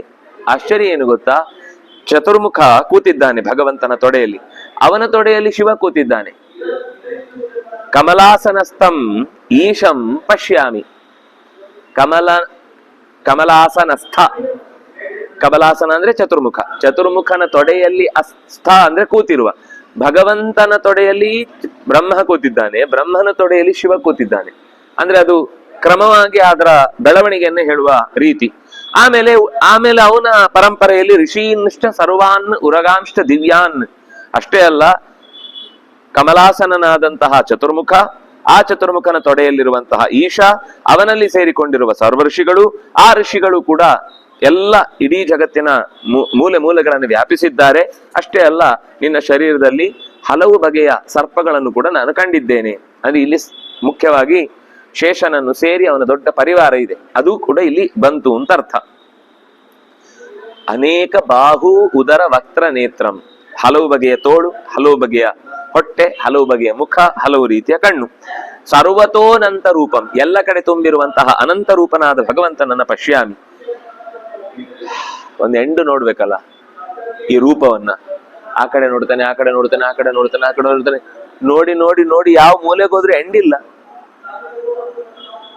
ನಾಂತಂ ನ ಮಧ್ಯಂ ಪುನಸ್ತವ ಆದಿಂ ನ ಪಶ್ಯಾಮಿ. ಈ ಇಡೀ ದೃಶ್ಯವನ್ನ ಕಣ್ಣಲ್ಲಿ ತುಂಬಿಕೊಳ್ಳುವುದಕ್ಕಾಗಿ ಅದರ ಕೊನೆಯನ್ನು ನೋಡ್ತೇನೆ ಅಂತ ಆ ದಿಕ್ಕನ್ನು ನೋಡ್ತೇನೆ. ಇನ್ನೂ ಮುಖಗಳು, ದೇಹಗಳು, ಶರೀರಗಳು ತುಂಬಿಕೊಂಡಿವೆ. ಈ ಮುಖವನ್ನು ನೋಡುತ್ತೇನೆ, ಇಲ್ಲೂ ಅದು ಹೋಗ್ತಾ ಹೋಗ್ತಾ ಹೋಗ್ತಾ ನನ್ನ ಕಣ್ಣಿಗೆ ಒಂದು ಇಷ್ಟು ಸರ್ಫೇಸ್ ತನಕ ಕಣ್ಣಿನ ದೃಷ್ಟಿಗೆ ಒಂದು ಶಕ್ತಿ ಇರುತ್ತೆ, ಅದಕ್ಕಿಂತ ಆಚೆಗೆ ಅದನ್ನು ನೋಡ್ಲಿಕ್ಕೆ ಶಕ್ತಿ ಇಲ್ಲ. ಅಷ್ಟು ನೋಡುವ ತನಕ, ದಿಗಂತದ ಕೊನೆಯ ತನಕವೂ ಕೂಡ ನನ್ನ ಕಣ್ಣು ಎಷ್ಟು ದೃಷ್ಟಿಸಿದ್ರು ಭಗವಂತನ ರೂಪದ ವಿಸ್ತಾರ ಮುಗಿಲಿಲ್ಲ. ಅಂತದ್ದನ್ನ ನಾನೀಗ ಯಾವಾಗ ತುದಿ ಮೊದಲಿಲ್ವೋ ಮಧ್ಯ ಎಲ್ಲಿದೆ? ಮಧ್ಯ ಯಾವುದಕ್ಕೆ? ಅಳತೆಗೆ ಸಿಕ್ಕರೆ ಮಧ್ಯ. ಒಂದು ಪುಸ್ತಕವನ್ನು ಹೀಗೆ ಫೋಲ್ಡ್ ಮಾಡಿದ್ರೆ ಆಗ ಇದು ಕಂಟು ಈ ಭಾಗ ಮಧ್ಯ ಆಯಿತು ಅಂತ ಗೊತ್ತಾಗುತ್ತೆ. ಇಲ್ಲಾಂದ್ರೆ ಮಧ್ಯ ಎಲ್ಲಿದೆ? ಹಾಗಾಗಿ ಮಧ್ಯ, ತುದಿ, ಕೊನೆ ಇಲ್ಲದ ಓ ವಿಶ್ವೇಶ್ವರ, ಎಲ್ಲ ವಿಶ್ವದ ಒಡೆತನವನ್ನ ಹೊಂದಿರುವಂತಹ, ವಿಶ್ವದ ಪ್ರತಿಯೊಂದು ವಸ್ತುವಿಗೂ ರೂಪವನ್ನು ಕೊಟ್ಟಂತಹ, ಆ ರೂಪವನ್ನು ಕೊಟ್ಟು ತಾನು ಒಂದು ರೂಪದಿಂದ ಅದರ ಅಸ್ತಿತ್ವವನ್ನ ಉಳಿಸಿದಂತಹ ಓ ಭಗವಂತನೇ, ನಿನ್ನನ್ನು ನಾನು ನೋಡ್ತಾ ಇದ್ದೇನೆ. ಎಲ್ಲಿ ನೋಡಿದ್ರು ಬರೀ ನಿನ್ನ ಪಾಣಿಪಾದಗಳೇ, ಎಲ್ಲಿ ನೋಡಿದ್ರು ನಿನ್ನ ಕಣ್ಣುಗಳೇ, ಎಲ್ಲಿ ನೋಡಿದ್ರು ನಿನ್ನದೇ ಶರೀರದ ನೂರಾರು ಬಗೆಯ ಅವಯವಗಳನ್ನ ನಾನು ಮೂಲೆ ಮೂಲೆಗಳಲ್ಲಿ ಕಾಣ್ತಾ ಇದ್ದೇನೆ. ವಿಶ್ವತೋ ಬಾಹುರುತ ವಿಶ್ವತಸ್ಪಾತ್ ಅಂತ ಇದೇ ಮಂತ್ರ ಋಗ್ವೇದದಲ್ಲೂ ಕೂಡ ನಿರೂಪಣೆ ಆಗಿದ್ದು. ತಲೆ ಮೇಲೆ ಕಿರೀಟ ಇದೆ, ಕೈಯಲ್ಲಿ ಗದೆ ಇದೆ, ಒಂದು ಕೈಯಲ್ಲಿ ಚಕ್ರ ಇದೆ. ಇದು ಕೇವಲ ವರ್ಣನೆ ಮಾತ್ರ ಅಲ್ಲ, ಇದನ್ನು ವಿವರಿಸಿದ್ರೆ ತುಂಬಾ ಆಳಕ್ಕೆ ವಿಷಯಗಳನ್ನು ಎಳ್ಕೊಂಡು ಹೋಗುತ್ತೆ. ಗದೆ ಯಾವುದರ ಸ್ವರೂಪ, ಚಕ್ರ ಯಾವುದರ ಸ್ವರೂಪ, ಶಂಖ ಯಾವುದರ ಸ್ವರೂಪ, ಪದ್ಮ ಯಾವುದರ ಸ್ವರೂಪ, ಹೀಗೆ ಆ ಧರ್ಮಚಕ್ರ ಅರ್ಥ ವಿನ್ಯಾಸಗಳನ್ನೆಲ್ಲ ಹೇಳುವ ಚತುರ್ವಿಧ ಪುರುಷಾರ್ಥಗಳಿಗೆ ಸಂಬಂಧಪಟ್ಟ ಆಯುಧಗಳಾಗಿಯೂ, ಮತ್ತು ಲೋಕದಲ್ಲಿ ಅನೇಕ ವ್ಯಕ್ತಿಗಳಿಗೆ ಅನೇಕ ರೀತಿಯ ತೊಂದರೆಗಳಾದಾಗ ರಕ್ಷಿಸುವುದಕ್ಕೋಸ್ಕರ ಬೇರೆ ದೇವತಾ ಶಕ್ತಿಗಳು ಕೂಡ ಆ ಆಯುಧಗಳ ರೂಪದಲ್ಲಿ ನಮ್ಮ ಉಪಾಸನೆಗೆ ಸಿಗುತ್ತೆ. ದೇವರನ್ನು ಉಪಾಸನೆ ಮಾಡುವುದು ಅಂದ್ರೆ ಕೇವಲ ಅವನನ್ನು ನೋಡುದು ಅಂತಲ್ಲ, ನನ್ನ ಧರ್ಮವನ್ನು ವೃದ್ಧಿ ಮಾಡು ಅಂತಾನೆ ಕೇಳುದು, ನನ್ನ ಸಂಪತ್ತನ್ನ ಅಭಿವೃದ್ಧಿಗೊಳಿಸುವಂತಾನೆ ಕೇಳುದು, ನನ್ನ ಬೇಡವಾದ ಬಯಕೆಗಳನ್ನ ಕತ್ತರಿಸುವಂತಾನೆ ಕೇಳುದು, ನನ್ನ ಇಷ್ಟಾರ್ಥವಾದಂತಹ ನಿನ್ನ ದರ್ಶನದ ಭಾಗ್ಯವನ್ನು ಕೊಡು ಅಂತಾನೆ ಧರ್ಮ, ಅರ್ಥ, ಕಾಮ, ಮೋಕ್ಷಗಳ ಮೂಲಕ ಪ್ರಾರ್ಥನೆ ಮಾಡುವುದು. ಹಾಗಾಗಿ ಭಗವಂತನಲ್ಲಿ ಪ್ರಾರ್ಥಿಸುವಾಗ ಆಯುಧಗಳು ಅಂತಂದ್ರೆ ಕೇವಲ ಅದು ರಕ್ಷಣೆಯ ದೃಷ್ಟಿಯಿಂದ ಬರುವ ವಸ್ತುಗಳು ಮಾತ್ರ ಅಲ್ಲ, ಆ ಅಭಿಮಾನಿ ದೇವತೆಗಳಿಂದ ನಮ್ಮ ಜೀವನದಲ್ಲಿ ಯಾವ ರೀತಿ ನಾವು ಬೆಳೆದು ಎತ್ತರಕ್ಕೇರ್ಲಿಕ್ಕೆ ತಡೆಗಳು ಬರ್ತಾವೋ ಅದನ್ನ ಪರಿಹರಿಸು ಅಂತ ಕೇಳುವುದು. ಹೀಗೆ ಭಗವಂತನ ವ್ಯಾಪ್ತಿಯನ್ನ ಪರಿಚಯಿಸುವ ಹಾಗೆ ತೇಜಸ್ಸಿನ ರಾಶಿ ಎನಿಸಿ ಸರ್ವತಃ ದೀಪ್ತಿ. ಎಲ್ಲಿ ನೋಡಿದ್ರು ಅವ್ನು ಬೆಳಕೆ. ಕೆಲವೊಂದ್ಸತಿ ಈ ಲೈಟ್ ಏನಾಗುತ್ತೆ, ಇಲ್ಲಿ ಬೆಳಕು ಚೆನ್ನಾಗಿರುತ್ತೆ, ಅಲ್ಲೋದ್ರೆ ಸ್ವಲ್ಪ ಮಬ್ಬಾಗುತ್ತೆ, ಇನ್ನು ಆಚೆ ಹೋದ್ರೆ ಅಸ್ಪಷ್ಟ, ಇನ್ನೂ ದೂರಕ್ಕೆ ಹೋದ್ರೆ ಇದು ಇರುವುದು ಮಾತ್ರ ಕಾಣುತ್ತೆ, ಅದಕ್ಕೆ ಅಲ್ಲಿ ಅವ್ರಿಗೆ ಏನ್ ಬೆಳಕು ಬರುದಿಲ್ಲ.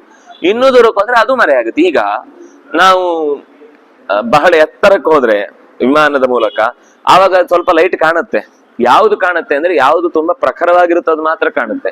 ನೀವಾಗ ಸಣ್ಣ ಒಂದು ಚಿಮಣಿ ದೀಪ ಇಟ್ಟು ಅಂಗಳದ ಮಧ್ಯದಲ್ಲಿ ಇಟ್ಟು ನೀವು ವಿಮಾನದಲ್ಲಿ ಹೋಗುವಾಗ ನೋಡಿ ನನ್ನ ದೀಪ ಕಾಣಿಸುತ್ತಾ ಅಂದ್ರೆ ಕಾಣಿಸಲ್ಲ. ಅದಕ್ಕೆ ಎಷ್ಟು ಶಕ್ತಿ ಇದೆ ಅಂದ್ರೆ ಒಂದು ಹಂತದ ತನಕ ದರ್ಶನ ಆಗುತ್ತೆ. ಅದ್ರ ಆಚೆಗೆ ಅದಕ್ಕೆ ಶಕ್ತಿ ಇಲ್ಲ, ಬೆಳಕುವ ಶಕ್ತಿ ಇಲ್ಲ, ಕಣ್ಣಿಗೆ ನೋಡುವ ಶಕ್ತಿಯೂ ಇಲ್ಲ. ಹಾಗಾಗಿ ಆದ್ರೆ ಇದು ಹಾಗಲ್ಲ, ಸರ್ವತೋ ದೀಪ್ತಿ. ಎಷ್ಟು ಮೂಲೆ ಮೂಲೆಗಳಿಗೆ ನೀವು ದೃಷ್ಟಿ ಹಾಯಿಸಿದ್ರು ಭಗವಂತನ ರೂಪ ತೇಜೋಮಯವೇ, ಆನಂದಮಯವೇ, ಬೆಳಕಿನ ಸ್ವರೂಪವೇ. ದುರ್ನಿರೀಕ್ಷ್ಯಂ, ಭಗವಂತನ ವಿಶೇಷತೆ ಏನು ಅಂತಾದ್ರೆ ಸುಲಭದಲ್ಲಿ ನೋಡ್ಲಿಕ್ಕೆ ಸಿಗೋನು ಅಲ್ಲವೇ ಅಲ್ಲ, ಆದ್ರೆ ಅನಿರೀಕ್ಷ್ಯ ಅಲ್ಲ, ದುರ್ನಿರೀಕ್ಷ್ಯ. ದುಸ್ಸಾಧ್ಯ ಅಂತ ಒಂದು ಶಬ್ದ ಇದೆ. ಕಷ್ಟೇನ ಕರ್ತುಂ ಸಾಧ್ಯಂ ದುಸ್ಸಾಧ್ಯಂ. ಅಸಾಧ್ಯ ಅಂದ್ರೆ ಆಗುದಿಲ್ಲ, ದುಸ್ಸಾಧ್ಯ ಅಂದ್ರೆ ಆಗುದಿಲ್ಲ ಅಂತಲ್ಲ. ದುಷ್ಕರ್ಮ ಅಂದ್ರೆ ಸ್ವಲ್ಪ ದುಸ್ಸಾಹಸ ಮಾಡಿದ್ರೆ, ಸ್ವಲ್ಪ ಕಷ್ಟಪಟ್ರೆ ಸಾಧ್ಯವಾಗುವಂತದ್ದು ಅಂತ. ಹಾಗೆ ಭಗವಂತನನ್ನ ನೋಡುವುದು ದುರ್ನಿರೀಕ್ಷ್ಯಂ, ಅಷ್ಟು ಸುಲಭದಲ್ಲಾಗುದಿಲ್ಲ, ಆದ್ರೆ ಆಗುದಿಲ್ಲ ಅಂತಿಲ್ಲ, ಪ್ರಯತ್ನ ಪಟ್ರೆ ಆಗತ್ತೆ.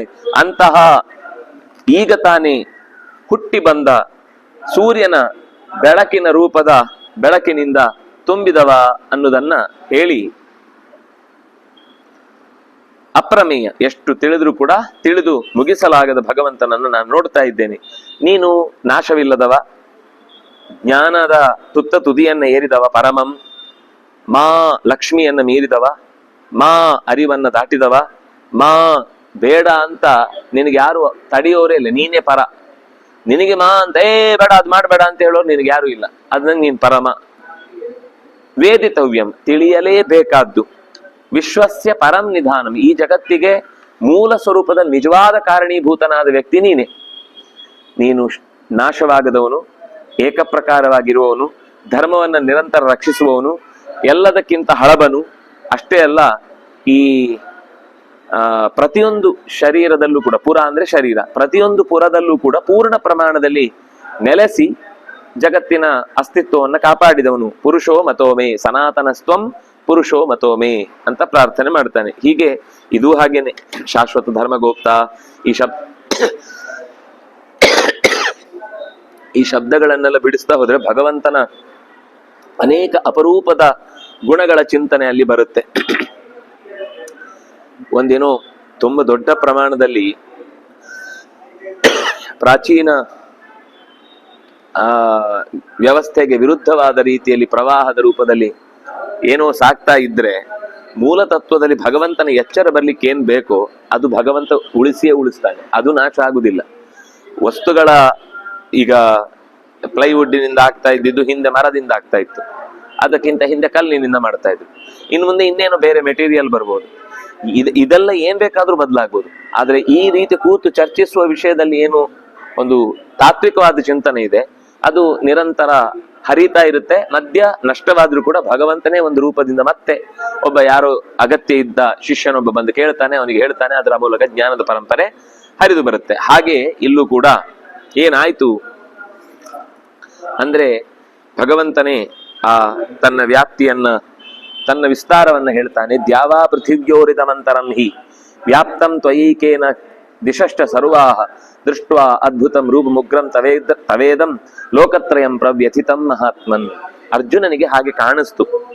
ಸುತ್ತಲಿನ ಈ ವಿಸ್ತಾರವಾದ ರೂಪವನ್ನು ಕಂಡಾಗ ಯಾರಿಗೆ ಆದ್ರೂ ಭಯ ಆಗ್ಬೇಕು. ಪ್ರವ್ಯಥಿತಂ, ವಸ್ತುತಃ ಅವನಿಗೆ ಒಂಚೂರು ಭಯ ಇದೆ, ಆಗಿಲ್ಲ ಅಂತ ಏನಿಲ್ಲ. ಇಲ್ಲ ಅಂದ್ರೆ ಅವನು ಇಷ್ಟೆಲ್ಲ ಪ್ರಶ್ನೆ ಕೇಳಿ ನನಗೆ ಇನ್ನು ಹೇಳು ಅಂತ ಕೇಳ್ತಿಲ್ಲ, ಆಗ್ಲೇ ಮುಗೀತು, ನಾನು ಯುದ್ಧ ಮಾಡ್ತೇನೆ ಅಂತ ಹೊರಡ್ಬೇಕಿತ್ತು. ಇನ್ನು ಹೊರಟಿಲ್ಲ ಅಂದ್ರೆ ಸ್ವಲ್ಪ ಎಲ್ಲೋ ಉಳ್ಕೊಂಡಿದೆ. ಅದರಿಂದಾಗ ಅವನು ಹೇಳ್ತಾನೆ, ನಿನ್ನೆ ಈ ವಿಶ್ವರೂಪವನ್ನ ನೋಡಿದಾಗ ಬಹಳ ಆಶ್ಚರ್ಯ ಆಗುತ್ತೆ. ನಿನ್ನ ವ್ಯಾಪ್ತಿ ಅಂತ ಕಂಡಾಗ ನಾನು ಅದನ್ನ ಎಷ್ಟು ಕಡಿಮೆ ಅಂತ ನಿನ್ನ ಸ್ವರೂಪವನ್ನ ಅಂದಾಜು ಮಾಡಿದ್ದೇನೆ ಅಂತ ನನಗೆ ಅನ್ನಿಸ್ತಾ ಇದೆ.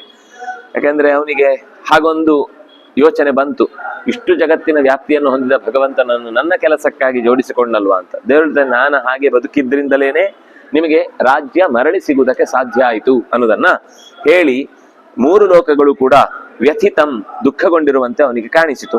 ಯಾಕೆಂದ್ರೆ ಸ್ವರ್ಗಲೋಕ, ಭೂಲೋಕ, ಈ ಮಧ್ಯದ ಭಾಗದಲ್ಲಿರುವ ಉಳಿದ ಲೋಕಗಳೇನಿದೆ, ಇದೆಲ್ಲರಿಗೂ ಅವರವರ ಅಧಿಕಾರಿಗಳು ಯಾರಿದ್ದಾರೋ ಅವ್ರಿಗೆ ನೀನೇ ಕೊಡಿಸಿದ್ದು. ಅದು ಯಮ ಪ್ರೇತಾಧಿಪತಿ ಆಗಿದ್ರು, ನಿರುತಿ ರಾಕ್ಷಸಾಧಿಪತಿ ಆಗಿದ್ರು, ಕುಬೇರ ಸಂಪತ್ತಿನ ಒಡೆತನವನ್ನು ಹೊಂದಿದ್ರು ಕೂಡ ಅವರಿಗೆ ಆಯಾ ಒಡೆತನಗಳನ್ನು ಕೊಡುವವನು ಯಾರು? ಇದು ಭಗವಂತನೇ. ಆ ಶಕ್ತಿಯನ್ನು ಯಾರೋ ಒಬ್ರು ಕೊಟ್ರೆ ಉಂಟು. ಇದಕ್ಕಿದ್ದ ಹಾಗೆ ತನ್ನಿಂದ ತಾನೇ ಒಂದು ರಸಗುಲ್ಲ ಹುಟ್ಲಿಕ್ಕೆ ಸಾಧ್ಯನಾ? ಇಲ್ಲ, ದೇವ್ರೆಲ್ಲ ಮಾಡ್ತಾನೆ, ನನಗೊಂದು ರಸಗುಲ್ಲ ಬಾಯಲ್ಲಿ ಹುಟ್ಲಿ ಅಂತಂದ್ರೆ ಹುಟ್ಸಲ್ಲ. ದೇವರನ್ನಾಗ ನಂಬುದಿಲ್ಲ ಅಂದ್ರೆ ಬಿಟ್ಬಿಡು ಅಂತಾನೆ. ನಾನ್ ನಿನಗೆ ರಸಗುಲ್ಲ ಇಡ್ಲಿಕ್ಕೋಸ್ಕರ ದೇವರಾಗಿ ಬಂದಿದ್ದಲ್ಲ. ನೀನ್ ಪ್ರಯತ್ನ ಪಡು, ಆ ಪದಾರ್ಥ ಮಾಡು, ಬಾಯಿಗೆ ಹಾಕೋ, ನಾನೇ ಇಡ್ತೇನೆ. ನೀನು ಈ ಔದಾಸೀನ್ಯದ ಭಾಗವನ್ನ ವೇದಾಂತ ಅಂತ ಇಟ್ಕೊಂಡು ಬಾಯಿ ತೆಗ್ದೇ ಇರ್ತೇನೆ, ಹಾಗೆ ಚಾ ತೆಗೆದು ಹಾಕಿ ಆಗಿರ್ಬೇಕು. ತಿಂಗಳನ್ಗಟ್ಲೆ ಬಾಯಿ ತೆಗ್ದೇ ಇರ್ಬೇಕು, ಆಗತ್ತಾ? ನಮ್ಗೊಂದು ಕೈಯಲ್ಲಿ ಒಂದು ಖಾಲಿ ಕವರನ್ನ ಹೀಗೆ ಹಿಡ್ಕೊಂಡು 10 ನಿಮಿಷ ನಿಲ್ಲು ಅಂದ್ರೆ ನಮ್ಮ ಹತ್ರ ಸಾಧ್ಯ ಇಲ್ಲ. ಅಂತದ್ರಲ್ಲಿ ದೇವರು ಸುಲಭದಲ್ಲಿ ಎಲ್ಲಿಂದನೋ ಇದ್ದವನನ್ನ ತಕ್ಷಣದಲ್ಲಿ ತರಿಸಿ ನನ್ಗೆ ಬೇಕಾದ್ದೆಲ್ಲ ಕೊಡಿಸು ಅಂದ್ರೆ ಹೆಂಗ್ ಕೊಡ್ತಾನೆ? ಹಾಗಾಗಿ ಈ ಇಲ್ಲ ಅಂತ ಸಾಧಿಸೋರಿಗೆ ಇನ್ನಷ್ಟು ಇಲ್ಲ ಇಲ್ಲ ಅನ್ನೋ ಪ್ರಜ್ಞೆ ಬರ್ತಾ ಹೋಗುತ್ತೆ. ದೇವರನ್ನ ಇದ್ದಾನೆ ಅಂತ ಹೊಸತೇನಿದ್ರು ತಿಳ್ಕೊಳ್ತೇನೆ ಅಂತ ಹೊರಡುವವನಿಗೆ ಸಣ್ಣ ಸಣ್ಣ ವಿಷಯಗಳು ಕೂಡ ದೇವರಿಗೆ ರಿಲೇಟ್ ಆಗುತ್ತೆ. ಅವನಿಗೆ ತಕ್ಷಣ ಅದ್ರಲ್ಲಿ ಕನ್ವಿನ್ಸಿಂಗ್ ಆಗು, ಇಷ್ಟು ಸುಲಭವಾಗಿದೆ ಈ ವಿಷಯ, ನಾನು ಯಾಕೆ ತುಂಬಾ ಕಾಂಪ್ಲಿಕೇಟ್ ಮಾಡ್ಕೊಂಡಿದ್ದೆ ಅಂತ ಅವನಿಗೇನೆ ಆಮೇಲೆ ಅದರ ಬಗ್ಗೆ ಒಂದು ಸಮಾಧಾನದ ತೃಪ್ತಿಯ ಭಾವ ಬರುತ್ತೆ. ಹೀಗೆ ಭಗವಂತನ ವಿಶೇಷ ಗುಣಗಳನ್ನ 3 ಲೋಕಗಳು ಕೂಡ ದೃಷ್ಟ್ವಾ ರೂಪಂ ಉಗ್ರಂ ತವೇದಂ, ಉಗ್ರಂ ರೂಪಂ ತವ ಇದಂ ದೃಷ್ಟ್ವಾ, ನಿನ್ನ ಉಗ್ರವಾದ ವ್ಯಾಪ್ತವಾದ ರೂಪವನ್ನ ಕಂಡು ಮುನಿಗಳು ಋಷಿಗಳು ಎಲ್ಲರೂ ಕೂಡ ಗಾಬರಿಯಾಗಿ ಬಿಟ್ಟಿದ್ದಾರೆ. ಸ್ತುವಂತಿತ್ವಾಂ ಸ್ತುತಿಭಿಹಿ ಪುಷ್ಕಳಾಭಿಹಿ, ಅತ್ಯಂತ ಸಂತೋಷ ಕೊಡುವ ಹಲವು ಬಗೆಯ ಪ್ರಾರ್ಥನೆಗಳನ್ನ ಋಷಿಗಳು ಅಲ್ಲಿ ಮಾಡ್ತಾರೆ ಭಗವಂತನ ಮುಂದೆ. ಯಾರೆಲ್ಲ? ರುದ್ರಾದಿತ್ಯಾವಸೋ ಯೇಚ ಸಾಧ್ಯ ವಿಶ್ವೇಶ್ವರೋ ಮರುತಶ್ಚೋಷ್ಪಾಶ್ವ ಗಂಧರ್ವ ಯಕ್ಷಾಸುರ ಸಿದ್ಧ ಸಂಘಾ ವೀಕ್ಷಂತೆ ತ್ವಾಂ ವಿಸ್ಮಿತಾಶ್ಚೈವ. ಕೇವಲ ಅಲ್ಲಿ ಅರ್ಜುನ ಮಾತ್ರ ಅಲ್ಲ ವಿಶ್ವರೂಪವನ್ನು ಕಂಡು ಆಶ್ಚರ್ಯಪಟ್ಟದ್ದು.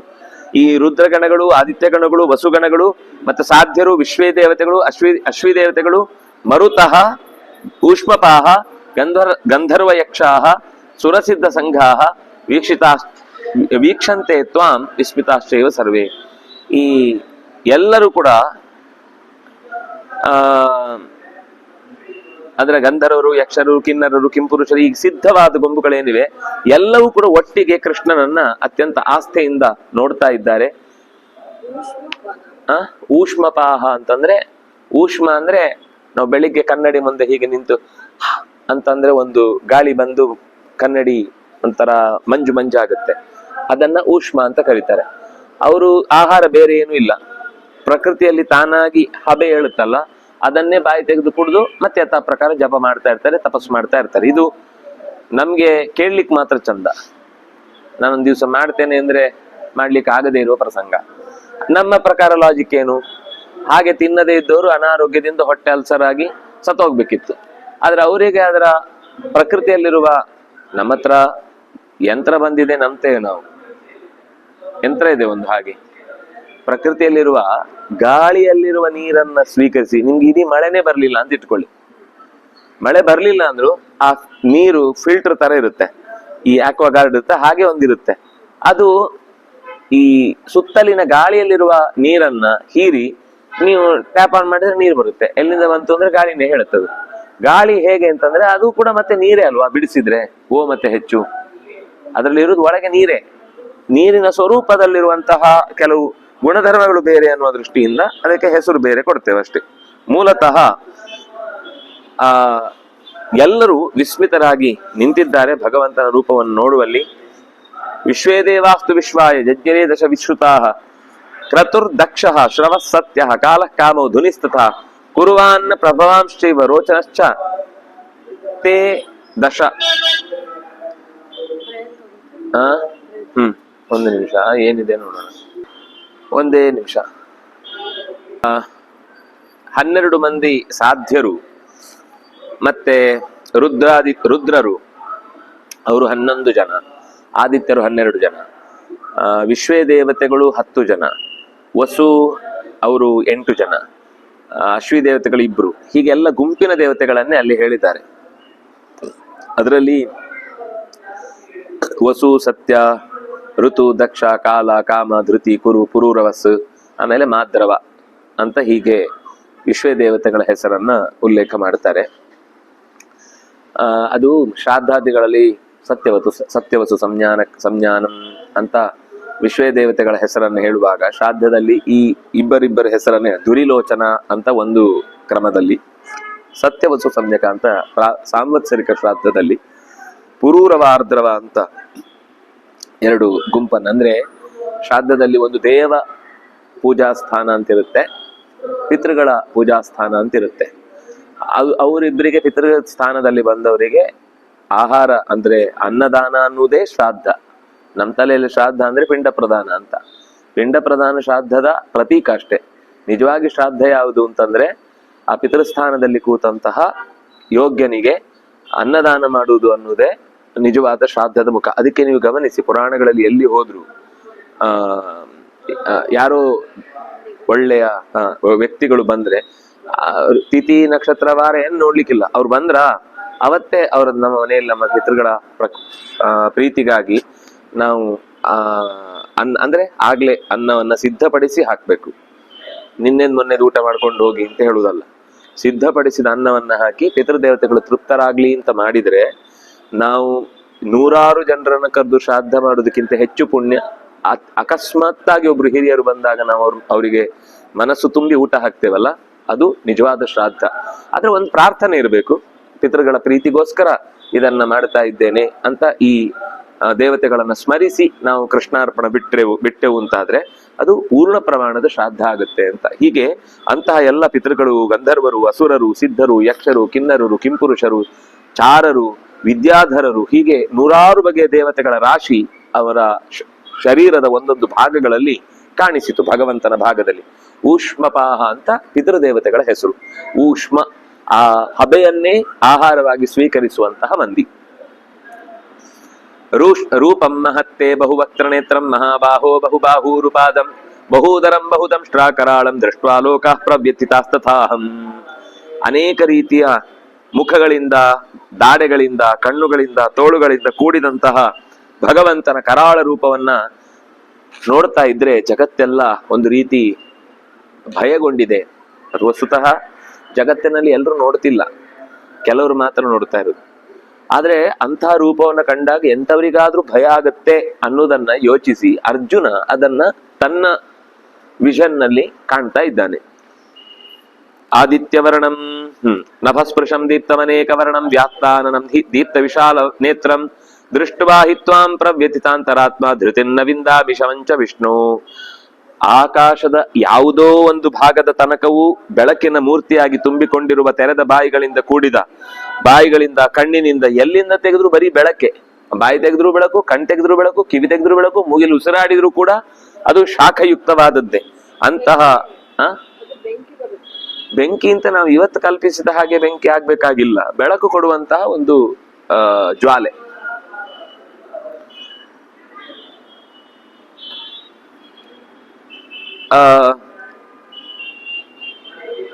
ಹೀಗೆ ದಿವ್ಯವಾದ ವಿಶಾಲವಾದ ಕಣ್ಣುಗಳಿಂದ ಕೂಡಿರುವ ನಿನ್ನನ್ನು ನೋಡಿ ನಾನು ಈಗ ಸ್ವಲ್ಪ ಅಲ್ಲ, ಪ್ರವ್ಯಥಿತಾಂತರಾತ್ಮ, ಅದೇ ಹಿಂದೆ ಕಂಡದ್ದು. ಬೇರೆಯವರು ಹೆದರಿದ್ದು ಅಂತ ಇವನ್ ನೋಡಿದ್, ಇವನ್ ಹೆದರಿಕೆಯನ್ನೇ ಬೇರೆಯವರಲ್ಲಿ ನೋಡಿದ ಅಷ್ಟೇ. ಯಾಕಂದ್ರೆ ಭಗವಂತನ ಆ ವಿಸ್ತಾರವಾದ ರೂಪವನ್ನು ನೋಡಿದ್ರೆ ಯಾರಿಗೆ ಆಶ್ಚರ್ಯ ಆಗದೆ ಇರುತ್ತೆ. ದೇವತೆಗಳೇ ಹೀಗಾದ್ರೆ ನಮ್ ಕತೆ ಏನು? ನಾವು ತಲೆ ಸುತ್ತಿ ಬೀಳ್ತೇವೆ ಅಷ್ಟೇ, ಎಂಥದ್ದು ಅರ್ಥ ಆಗುದಿಲ್ಲ, ತುಂಬಾ ಕಷ್ಟ. ನಮ್ಮ ಮಟ್ಟಕ್ಕಿಂತ ಮಿಗಿಲಾದ ಸಂಗತಿಯನ್ನ ನಾವು ರಿಸೀವ್ ಮಾಡ್ಲಿಕ್ಕೆ ಹೋದ್ರೆ ಅದು ಆ ಕ್ಷಣಕ್ಕೆ ಒಂದು ಕ್ಷಣದ ಸೌಖ್ಯ ಕೊಡುತ್ತೆ. ಅದಕ್ಕಿಂತ ಹೆಚ್ಚಿನದನ್ನ ಗ್ರಹಿಸ್ಲಿಕ್ಕೆ ಆಗದೆ ಇದ್ದಾಗ ತಲೆ ಸುತ್ತು ಬರುವಂತಾಗುವಂತದ್ದೆಲ್ಲ ಇರುತ್ತೆ. ಆದ್ರೆ ಭಗವಂತ ಅದಕ್ಕೆ ಅವನು ಹೇಳಿದ್ದು ದಿವ್ಯ, ಅದು ಒಂದು ಅವನು ಕೇಳಿದ್ದು ಹಾಗೆ, ನೀನು ತೋರಿಸಿದ್ರೆ ದರ್ಶಯ ಆತ್ಮಾನ ಮವಿಯ, ನೀನ್ ತೋರಿಸಿದ್ರೆ ನಾನು ನೋಡ್ತೇನೆ ಅಂತ ನಿಂತ್ಕೊಂಡ್ರೆ ಏನು ನನ್ನ ಹತ್ರ ನೋಡ್ಲಿಕ್ಕೆ ಆಗುದಿಲ್ಲ. ಪ್ರಭೋ ಅಂತ ಅದಕ್ಕೆ ಯೋಗೇಶ್ವರ, ನೀನು ಯೋಗಗಳ ಒಡೆಯ ನೀನು, ಆದ್ರಿಂದಾಗಿ ನನಗೆ ನೋಡುವ ಶಕ್ತಿಯನ್ನು ಕೊಟ್ಟು ಉದ್ಧರಿಸು. ಹೇಗಿದೆ ದಂಷ್ಟ್ರಾಕರಾಳಾನಿ, ಕರಾಳವಾದ ದಾಡೆಗಳು, ಎತ್ತರದ ವಿಸ್ತಾರವಾದ ಅಗಲವಾದ ಮುಖಗಳು, ಪ್ರಳಯ ಕಾಲದ ಬೆಂಕಿಯ ರಾಶಿ ಹೊರಕ್ಕೆ ದಿಕ್ಕುಗಳಿಗೆ ಚಿಮ್ಮುತ್ತಾ ಇರುವಂತಹ ರೀತಿಯ ನಿನ್ನ ಮುಖಭಾವ. ಯಾವ ದಿಕ್ಕು ಅಂತಾನೆ ಗೊತ್ತಾಗ್ತಾ ಇಲ್ಲ. ದಿಶೋನ ಜಾನಿ ನಲಭೇಚ ಶರ್ಮ, ನಂಗೆ ಮೈಕೈ ನಿಲ್ತಾ ಇಲ್ಲ, ನನಗೆ ದೇಹವನ್ನ ನನ್ನ ನಿಯಂತ್ರಣದಲ್ಲಿ ಇಟ್ಕೊಳ್ಳಿಕ್ಕೆ ಆಗ್ತಾ ಇಲ್ಲ, ಪೂರ್ವ ಪಶ್ಚಿಮಾದಿಗಳು ಗೊತ್ತಾಗ್ತಾ ಇಲ್ಲ, ಮಾನಸಿಕ ಸುಖವೂ ಕೂಡ ಕಳೆದು ಹೋಗ್ತಾ ಇದೆ, ಅಂದ್ರೆ ಟೆನ್ಷನ್ ಆಗ್ತಾ ಇದೆ ಅಂತ. ಮಾನಸಿಕ ಸ್ಥಿಮಿತವನ್ನು ಕೂಡ ನಾನು ಕಳ್ಕೊಳ್ತಾ ಇದ್ದೇನೆ ಅಂತ ಹೀಗೆ ಹೇಳಿ, ವಕ್ತ್ರಾಣಿತೆ ತ್ವರಮಾಣ ವಿಶಂತಿ, ಅವನು ನೋಡ್ತಾ ಇದ್ದಾನೆ. ಧೃತರಾಷ್ಟ್ರಸ್ಯ ಪುತ್ರ, ಧೃತರಾಷ್ಟ್ರನ ಮಕ್ಕಳು ಈಗಾಗಲೇ ಭಗವಂತನ ಬಾಯಿಯನ್ನ ಪ್ರವೇಶ ಮಾಡಿ ಅಲ್ಲಿ ನಡೆಯಲ್ಲಿ ಸಿಕ್ಕಾಕೊಂಡು ಈ ಕೆಲವರು ಎಲ್ಲಡಿಕೆ ತಿನ್ನೆಲ್ಲ ಒಂದ್ ಸೈಡ್ ಅಲ್ಲಿ ಒಂದು ತುಂಡು ಸಿಕ್ಕಾಕೊಂಡಿರುತ್ತಲ್ಲ, ಕೈ ಕಾಲೆಲ್ಲ ಸಿಕ್ಕಾಕೊಂಡಂಗ್ ಭಗವಂತನ ದಾಡೆಯಲ್ಲಿ ದಂಶ್ ಸರ್ವೇ ಸಹೈವ ಅವನಿಪಾಲ ಸಂಘೈ. ಈ ಧೃತರಾಷ್ಟ್ರನ ಮಕ್ಕಳು ಮಾತ್ರ ಅಲ್ಲ, ಅವನಿಪಾಲರು ಅಂತ ಯಾರ್ಯಾರು ಬೇರೆ ಬೇರೆ ದೇಶದ ರಾಜರೆಲ್ಲ ಬಂದಿದ್ರು, ಅವರ ಸಂಘಗಳು ಒಬ್ರಲ್ಲ, ಅವರ ಕುಟುಂಬ, ಅವರ ತಮ್ಮ ಅಣ್ಣ ಅವ್ರು ಇವರೆಲ್ಲ ಯುದ್ಧ ಕೊಟ್ಟೊಟ್ಟಿಗೆ ಬಂದಿದ್ರಲ್ಲ, ಅವರೆಲ್ಲರೂ ಹಲ್ಲಿನೆಡೆಯಲ್ಲಿ ಸಿಕ್ಕಿಕೊಂಡಿದ್ದಾರೆ. ಅಷ್ಟೇ ಅಲ್ಲ, ಭೀಷ್ಮ, ದ್ರೋಣ, ಸೂತಪುತ್ರ ತಥಾಸೌ ಸಹ ಅಸ್ಮದೀಯೈ ಅಪಿ ಯೋಧ ಮುಖ್ಯೈ. ನಮ್ಮವರು ಇದ್ದಾರೆ ಅದರಲ್ಲಿ, ನಮ್ಮ ಸೇನೆಯವರು ಆ ಹಲ್ಲಿನೆಡೆಯಲ್ಲಿದ್ದಾರೆ. ಭೀಷ್ಮ, ದ್ರೋಣ, ಸೂತಪುತ್ರ, ಅಶ್ವತ್ಥಾಮನನ್ನು ಹೇಳಿಲ್ಲ, ಯಾಕಂದ್ರೆ ಅವನು ಚಿರಜೀವಿ ಆದ್ರಿಂದಾಗಿ. ವಕ್ರಾಣಿತೆ ತ್ವರಮಾಣ ವಿಶಂತಿ. ಯಾಕೋ ಎಲ್ರೂ ಕೂಡ ಅಭಿಮನ್ಯುದ್ದು ಹೇಳಲಿಲ್ಲ ಅಂದ್ರು ಅದು ಅಷ್ಟು ಲೆಕ್ಕಕ್ಕೆ ಬರುದಿಲ್ಲ. ಯಾಕಂದ್ರೆ ಇವನು ಭೀಷ್ಮ, ದ್ರೋಣ ಸಾಲ್ನಲ್ಲಿ ಬರುವಾಗ ಅಶ್ವತ್ಥಾಮ ಬರ್ಬೇಕಿತ್ತು, ಸೂತಪುತ್ರನನ್ನ ಹೇಳಿದ್ದಾರೆ. ಅಂದ್ರೆ ಎಲ್ರು ಪ್ರಾಣ ನೀಗುವವರನ್ನ ಹೇಳಿದ್ದಾರೆ, ಉಳಿದವರನ್ನ ಬಿಟ್ಟಿದ್ದಾರೆ. ತ್ವರಮಾಣ, ಎಲ್ರಿಗೂ ಅರ್ಜೆಂಟ್ ಇದೆ, ಯಾಕೋ ಬೇಗ ಹೋಗ್ಬೇಕು ನಾವು, ದೇವರ ಬಾಯಿಯನ್ನ ಪ್ರವೇಶ ಮಾಡಬೇಕು ಅಂತ ಗಡಿಬಿಡಿಯಲ್ಲಿ ಇದ್ದ ಹಾಗೆ ಕಾಣಿಸ್ತಾ ಇದೆ. ಅದು ಹೋಗುವಾಗ ಮಧ್ಯದಲ್ಲಿ ಹಲ್ಲೆ ಅಡ್ಡ, ಒಳಗ್ ಜಾಸ್ತಿ ನುಗ್ಗಬೇಕು ಅಂತ. ಆ ದಂಷ್ಟ್ರಾಕರಾಳಾನಿಚ ಭಯಾನಕಾನಿ ಕೇಚಿದ್ ವಿಲಗ್ನಾ ದಶನಾಂತರೇಶು. ಅವಸರದಿಂದ ಪ್ರವೇಶ ಮಾಡುವಾಗ ಹಲ್ಲಿನ ಮಧ್ಯದಲ್ಲಿ ಪಾಸ್ ಆಗ್ಲಿಲ್ಲ, ಹೋಗ್ತಾ ಇದ್ರು, ಮೇಲಿನ ಹಲ್ಲು ಬಂದ ಪಚಕ್ ಅಂತ ಅಪ್ಪಚ್ಚಿ ಮಾಡಿ ಬಿಡ್ತು. ಅಪ್ಪಚ್ಚಿಯಾಗಿ ಹಲ್ಲಿನ ಮಧ್ಯದಲ್ಲಿ ಜಜ್ಜಿಕೊಂಡು ದಶನಾಂತರೇಶು ಸಂದೃಶ್ಯಂತೆ ಚೂರ್ಣಿತೈ, ಪುಡಿ ಪುಡಿ ಗಟ್ಟಿ ಉತ್ತಮಾಂಗೈ. ತಲೆ ಈ ಕಡೆ ಉಳಿದಿದೆ, ಕಾಲ ಆ ಕಡೆ ಹೋಗ್ಬಿಟ್ಟಿದೆ, ಅರ್ಧ ತುಂಡಾಗಿ ಒಂದು ದೇಹದ 2 ಭಾಗ ವಿಭಾಗ ಆಗಿ ಹೋಗಿದೆ. ಯಥಾ ನದೀನಾಂ ಬಹವೋಂಬು ವೇಗ. ವೇಗ ಹೇಗೆ ಅಂದ್ರೆ, ನದಿಗಳು ಹೇಗೆ ಸಮುದ್ರದೆಡೆಗೆ ಸಾಗುವುದಕ್ಕಾಗಿ ವೇಗವಾಗಿ ಧಾವಿಸಿ ಬರುತ್ತೋ ಹಾಗೆ ಸಾಯ್ಬೇಕು ನಾವೆಲ್ಲ ಇವನ ಬಾಯೊಳಗೆ ಅಂತ ಓಡಿ ಓಡಿ ಬರುವ ಸೇನೆಯ ಸಮುದ್ರ, ಸೇನೆಯ ನದಿ ಭಗವಂತನೆಂಬ ಸಮುದ್ರದ ಕಡೆಗೆ ಸಾಗ್ತಾ ಇದೆ. ತವಾಮಿ ನರಲೋಕ ವೀರಾಹ. ನರಲೋಕದ ವೀರರೆಲ್ಲರೂ ಕೂಡ ಅಭಿವಿಜ್ವಲಂತಿ, ಧಗಧಗಿಸುವ ಬಾಯೊಳಗೆ ಬೆಂಕಿಗೆ ಸಿಕ್ಕು ಈ ಹಾತೆಗಳು ಬೆಂಕಿಯ ಜ್ವಾಲೆ ಇದ್ರೆ ಅಲ್ಲಿ ಹೋಗಿ ಹೊತ್ತಿಕೊಂಡು ಉರಿಯುತ್ತೆ. ಯಥಾ ಪ್ರದೀಪ್ತಂ. ನೀನ್ ಹೇಗಿದ್ದಿ ಅಂದ್ರೆ, ಬೆಂಕಿ ಧಗಧಗ ಉರಿಯುವಾಗ ಹೇಗಿತ್ತೋ ಹಾಗೆ ನೀನ್ ನಿಂತಿದ್ದಿ. ಇಡೀ ಜಗತ್ತು ನಿನ್ನೊಳಗೆ ಹಾತೆಯಂತೆ ಬಿದ್ದು ಸಾಯ್ತಾ ಇದೆ. ಪತಂಗ ಅಂತಂದ್ರೆ ಸಣ್ಣ ಸಣ್ಣ ಮಿಡತೆಗಳು. ಅಂದ್ರೆ ದೀಪ ಕಂಡ ತಕ್ಷಣ ಅದಕ್ಕೆ ದೀಪದ ಹುಳು ಅಂತ ಕರೀತಾರೆ, ಹಾತೆ ಅಂತೇವೆ ನಾವು. ನೀನು ಆ ತುಂಡು ಹೀಗೆ ಹಲ್ಲತ್ರ ಈ ತುಟಿ ಹತ್ರ ಎಲ್ಲ ಉಳ್ಕೊಳ್ಳುತ್ತಲ್ಲ, ಅದನ್ನ ಹೀಗ್ ಮಾಡುದನ್ನ ಲೇಲಿಹ್ಯಸೆ ಅಂತ. ಲೇಲಿಹ್ಯಸೆ ಗ್ರಸಮಾನ ಸಮಂತ. ಈ ತಿನ್ನುವಾಗ ಜೇನು ಅಥವಾ ಇನ್ನೇನಾದ್ರೂ ಪದಾರ್ಥಗಳು ಸ್ವಲ್ಪ ಸೈಡ್ ಅಲ್ಲೆಲ್ಲ ಬಿದ್ರೆ ನಾಲಿಗೆ ನಾವು ಒಂದ್ಸರ್ತಿ ಚಾಚ್ಕೊಂಡು ಹೀಗೆ ಒಳಗ್ ತಗೊಳ್ತೇವೆ. ಈ ಹಸುಗಳೆಲ್ಲ ಚೆನ್ನಾಗಿ ಮಾಡ್ಕೊಳುತ್ತೆ, ಹಿಂಗ್ ಮುಖವನ್ನ ಒಂದ್ಸರ್ತಿ ಹೇಳ್ಕೊಳ್ಳುತ್ತೆ. ಹಂಗೆ ನೀನು ಲೇಲಿಹ್ಯಸೆ ಗ್ರಸಮಾನ ಸಮಂತಾತ್. ಎಲ್ಲೋ ಚೂರು ಪಾರು ಆಚೆ ಈಚೆ ಉಳಿದದ್ದನ್ನೆಲ್ಲ, ಹೆಚ್ಚಿನದ್ದನ್ನೆಲ್ಲ ಜಾರಿ ಹೋಗದಂತೆ ಎಲ್ಲವನ್ನು ನಾಲಿಗೆಯಿಂದ ಒಂದ್ಸರ್ತಿ, ಅದಕ್ಕೆ ಲೇಲಿಹಾನ ಅಂತ ಏನೋ ಒಂದು ಶಬ್ದ ಇದೆ, ಲೇಲಿಹ್ಯಸೆ. ಇದಕ್ಕೆ ಕಟವಾಯಿ ಅಂತ ಹೆಸರು. ಈ ಭಾಗಕ್ಕೆ ನಾಲಿಗೆಯನ್ನು ಒಂದ್ಸರ್ತಿ ಪೂರ್ತಿ ಚಾಚಿ ಒಳಕ್ಕೆ ಎಳ್ಕೊಂಡು ಬಿಡ್ತೀನಿ ನೀನು. ಸಮಗ್ರಾನ್ ಲೋಕಾನ್, ಇಡೀ ಜಗತ್ತಿನ ಎಲ್ಲವನ್ನೂ ಕೂಡ ಬೆಂಕಿಯಿಂದ ಹೀಗೆ ಅದು ಜ್ವಾಲೆಯಿಂದ ಪುಡಿಗಟ್ಟಿಯಲ್ಲಿ ಆದ್ರೂ ಚೂಚೂರು ಹೊರಗಡೆ ಭಾಗದಲ್ಲಿ ಉಳಿದ್ರೆ ಅದನ್ನ ನೀನು ಬಾಯಿಗೆ ಹಾಕೊಂಡು ನಿನ್ನ ತೇಜಸ್ಸಿನಿಂದ ಸುಟ್ಟು ಅದನ್ನ ದೇಹದ ಒಳಗೆ ಹಾಕಿಕೊಳ್ತಿ. ಎಲ್ಲಾ ಯೋಧರು ದಾಸಸ್ತವೋಗ್ರಾಹ ಪ್ರತಪಂತಿ ವಿಷ್ಣು. ಎಲ್ಲಾ ಯೋಧರು ನಿನ್ನ ಶರೀರವನ್ನ ಪ್ರವೇಶಿಸಿ, ಬಾಯಿಯನ್ನ ಪ್ರವೇಶಿಸಿ ದಗ್ಧರಾಗಿ ಹೋಗ್ತಾ ಇದ್ದಾರೆ. ಆಖ್ಯಾಹಿ, ಬಿಡಿಸಿ ಹೇಳು, ನಿನ್ನ ಈ ಉಗ್ರ ರೂಪವನ್ನ ಹೇಗೆ ಅರ್ಥ ಮಾಡಿಕೊಳ್ಬೇಕು. ಕೈ ಮುಗಿತೇನೆ, ದೇವವರ ಪ್ರಸೀದ, ನನ್ನ ವಿಷಯದಲ್ಲಿ ನೀನು ಪ್ರಸನ್ನನಾಗು. ನಾನು ಇನ್ನಷ್ಟು ತಿಳ್ಕೊಳ್ಬೇಕು ಅಂತ ಬಯಸಿದ್ದೇನೆ. ನಹಿ ಪ್ರಜಾನಾಮಿ ತವ ಪ್ರವೃತ್ತಿ. ನಿನ್ನ ಪ್ರವೃತ್ತಿಯನ್ನ ನಾನು ಏನು ಅಂತ ನನಗೆ ತಿಳ್ಕೊಳ್ಳಿಕ್ ಆಗ್ತಾ ಇಲ್ಲ. ನೀನ್ ಏನ್ ಮಾಡ್ತಾ ಇದ್ದಿ, ಯಾವ ದಿಕ್ಕಿನಿಂದ ಶುರುವಾಗ್ತಾ ಇದೆ ನಿನ್ನ ಜೀವನದ ಗತಿ, ಯಾವ ದಿಕ್ಕಿನಿಂದ ಮುಕ್ತಾಯ ಆಗುತ್ತೆ, ಏನು ಅರ್ಥ ಆಗ್ತಾ ಇಲ್ಲ. ಭಯಂಕರವಾದ ಈ ರೂಪವನ್ನ ನಾನು ನೋಡುವುದಕ್ಕೆ ಬಯಸ್ತೇನೆ. ಕಾಲೋಸ್ಮಿ ಲೋಕ ಕ್ಷೇಕೃತ್ ಪ್ರವೃತ್ತ ಲೋಕಾನ್ ಸಮಾಹರ್ತು ಮಿಹ ಪ್ರವೃತ್ತ ಋತೇಪಿ ತ್ವಾಂ ನ ಭವಿಷ್ಯಂತಿ ಸರ್ವೇ ಏವ ಸ್ಥಿತ ಪ್ರತ್ಯನೀಕೇಶು ಯೋಧಾ. ಲೋಕವನ್ನ ನಾಶ ಇದು ದೇವರ ಅದ್ಭುತವಾದ ರೂಪದ ಪರಿಚಯ. ದೇವರಿಗೆ ಕಾಲ ಅಂತ ಹೆಸರು. ಅವನು ಹೇಳುತ್ತಾನೆ, ಕಾಲೋಸ್ಮಿ, ನಾನು ಈ ಇಡೀ ಜಗತ್ತನ್ನ ನುಂಗುವ ಕಾಲನಿದ್ದೇನೆ. ಕಾಲನಾಮಕನಾದ ನಾನು ಲೋಕಕ್ಷಯಕೃತ್, ಇಡೀ ಲೋಕವನ್ನ ಕ್ಷಣ ಮಾತ್ರದಲ್ಲಿ ದಹಿಸಿ ಭಸ್ಮ ಮಾಡಿ ಬಿಡ್ತೇನೆ. ಮತ್ತೆ ಪ್ರವೃದ್ಧ, ಇಡೀ ಜಗತ್ತಿನ ಎಲ್ಲವನ್ನು ತುಂಬಿಕೊಂಡು ನಿಂತಿದ್ದೇನೆ. ಆಮೇಲೆ ವಾಪಸ್ಸು ಸುಡುದು ಮಾತ್ರ ಅಲ್ಲ, ಲೋಕಾನ್ ಸಮಾಹರ್ತು, ವಾಪಸ್ಸು ಲೋಕವನ್ನ ನನ್ನ ಹೊಟ್ಟೆಯೊಳಗೆ ಹೋದದ್ದನ್ನ ತೆಗೆದಿಡ್ತೇನೆ ಬೇಕಿದ್ರೆ. ನಾವು ತಿಂದ ಮೇಲೆ ಮುಗೀತು, ವಾಪಸ್ ತಿಂದ್ರೆ ಇನ್ ಮತ್ತೆ ನೋಡ್ಲಿಕ್ಕೆ ಯಾರಿರಲ್ಲ ಅಲ್ಲಿ, ಭಯಂಕರವಾಗಿರುತ್ತೆ ಹೊಟ್ಟೆಗೆ ಹೋಗಿ ವಾಪಸ್ ಬಂದ್ರೆ. ಆದ್ರೆ ಭಗವಂತಂದು ಹಾಗಲ್ಲ, ವಾಪಸ್ ಹಾಗೆ ತೆಗೆದಿಡ್ತಾನೆ, ಅದು ನಾಶವೇ ಆಗಲ್ಲ. ಹಾಗೆ ಸಮಾಹರ್ತು ಮಿಹ ಪ್ರವೃತ್ತ ಋತೆ ಪಿತ್ವಾಂ ನ ಭವಿಷ್ಯಂತಿ ಸರ್ವೇ ಏವ ಸ್ಥಿತ ಪ್ರತ್ಯನೀಕೇಶು ಯೋಧಾ. ಎರಡೂ ಪಕ್ಷಗಳ ಸೇನೆಯ ಯೋಧರು ಏನು ನಿಂತಿದ್ದಾರೋ ಅದು ನೀನಿದ್ರೂ ಆ ಯೋಧರು ನಾಶ ಆಗ್ತಾರೆ, ನೀನ್ ಇಲ್ದೇ ಇದ್ರೂ ಆ ಯೋಧರು ನಾಶ ಆಗ್ತಾರೆ. ಅದಕ್ಕೆ ಅವನು ಹೇಳಿದ್ದು ಯಾವ್ದ್ರಲ್ಲಿ ಇಲ್ಲ,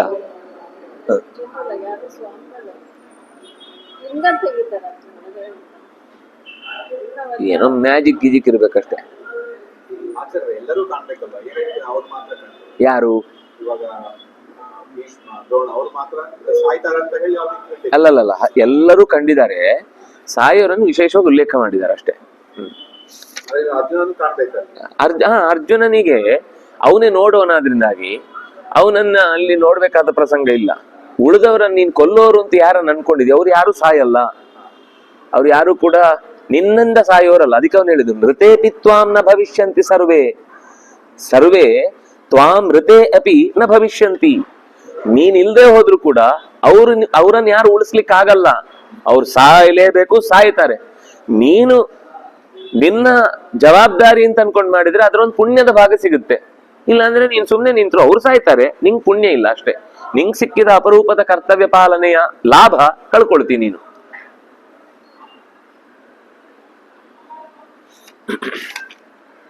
ತಸ್ಮಾತ್ ಆದ್ದರಿಂದ ಉತ್ತಿಷ್ಠ, ಯುದ್ಧಕ್ಕೆ ಎದ್ದು ನಿಲ್ಲು. ಯಶೋಲಭಸ್ವ, ಕೀರ್ತಿಯನ್ನು ಪಡೆ. ಜಿತ್ವಾ ಶತ್ರುನ್, ಶತ್ರುಗಳನ್ನ ಗೆಲ್ಲುವುದಕ್ಕಾಗಿ ಯುದ್ಧ ಮಾಡು. ಭುಂಕ್ಷ ರಾಜ್ಯಂ ಸಮೃದ್ಧಂ. ಹಿಂದೆ ಹೇಳುವಾಗ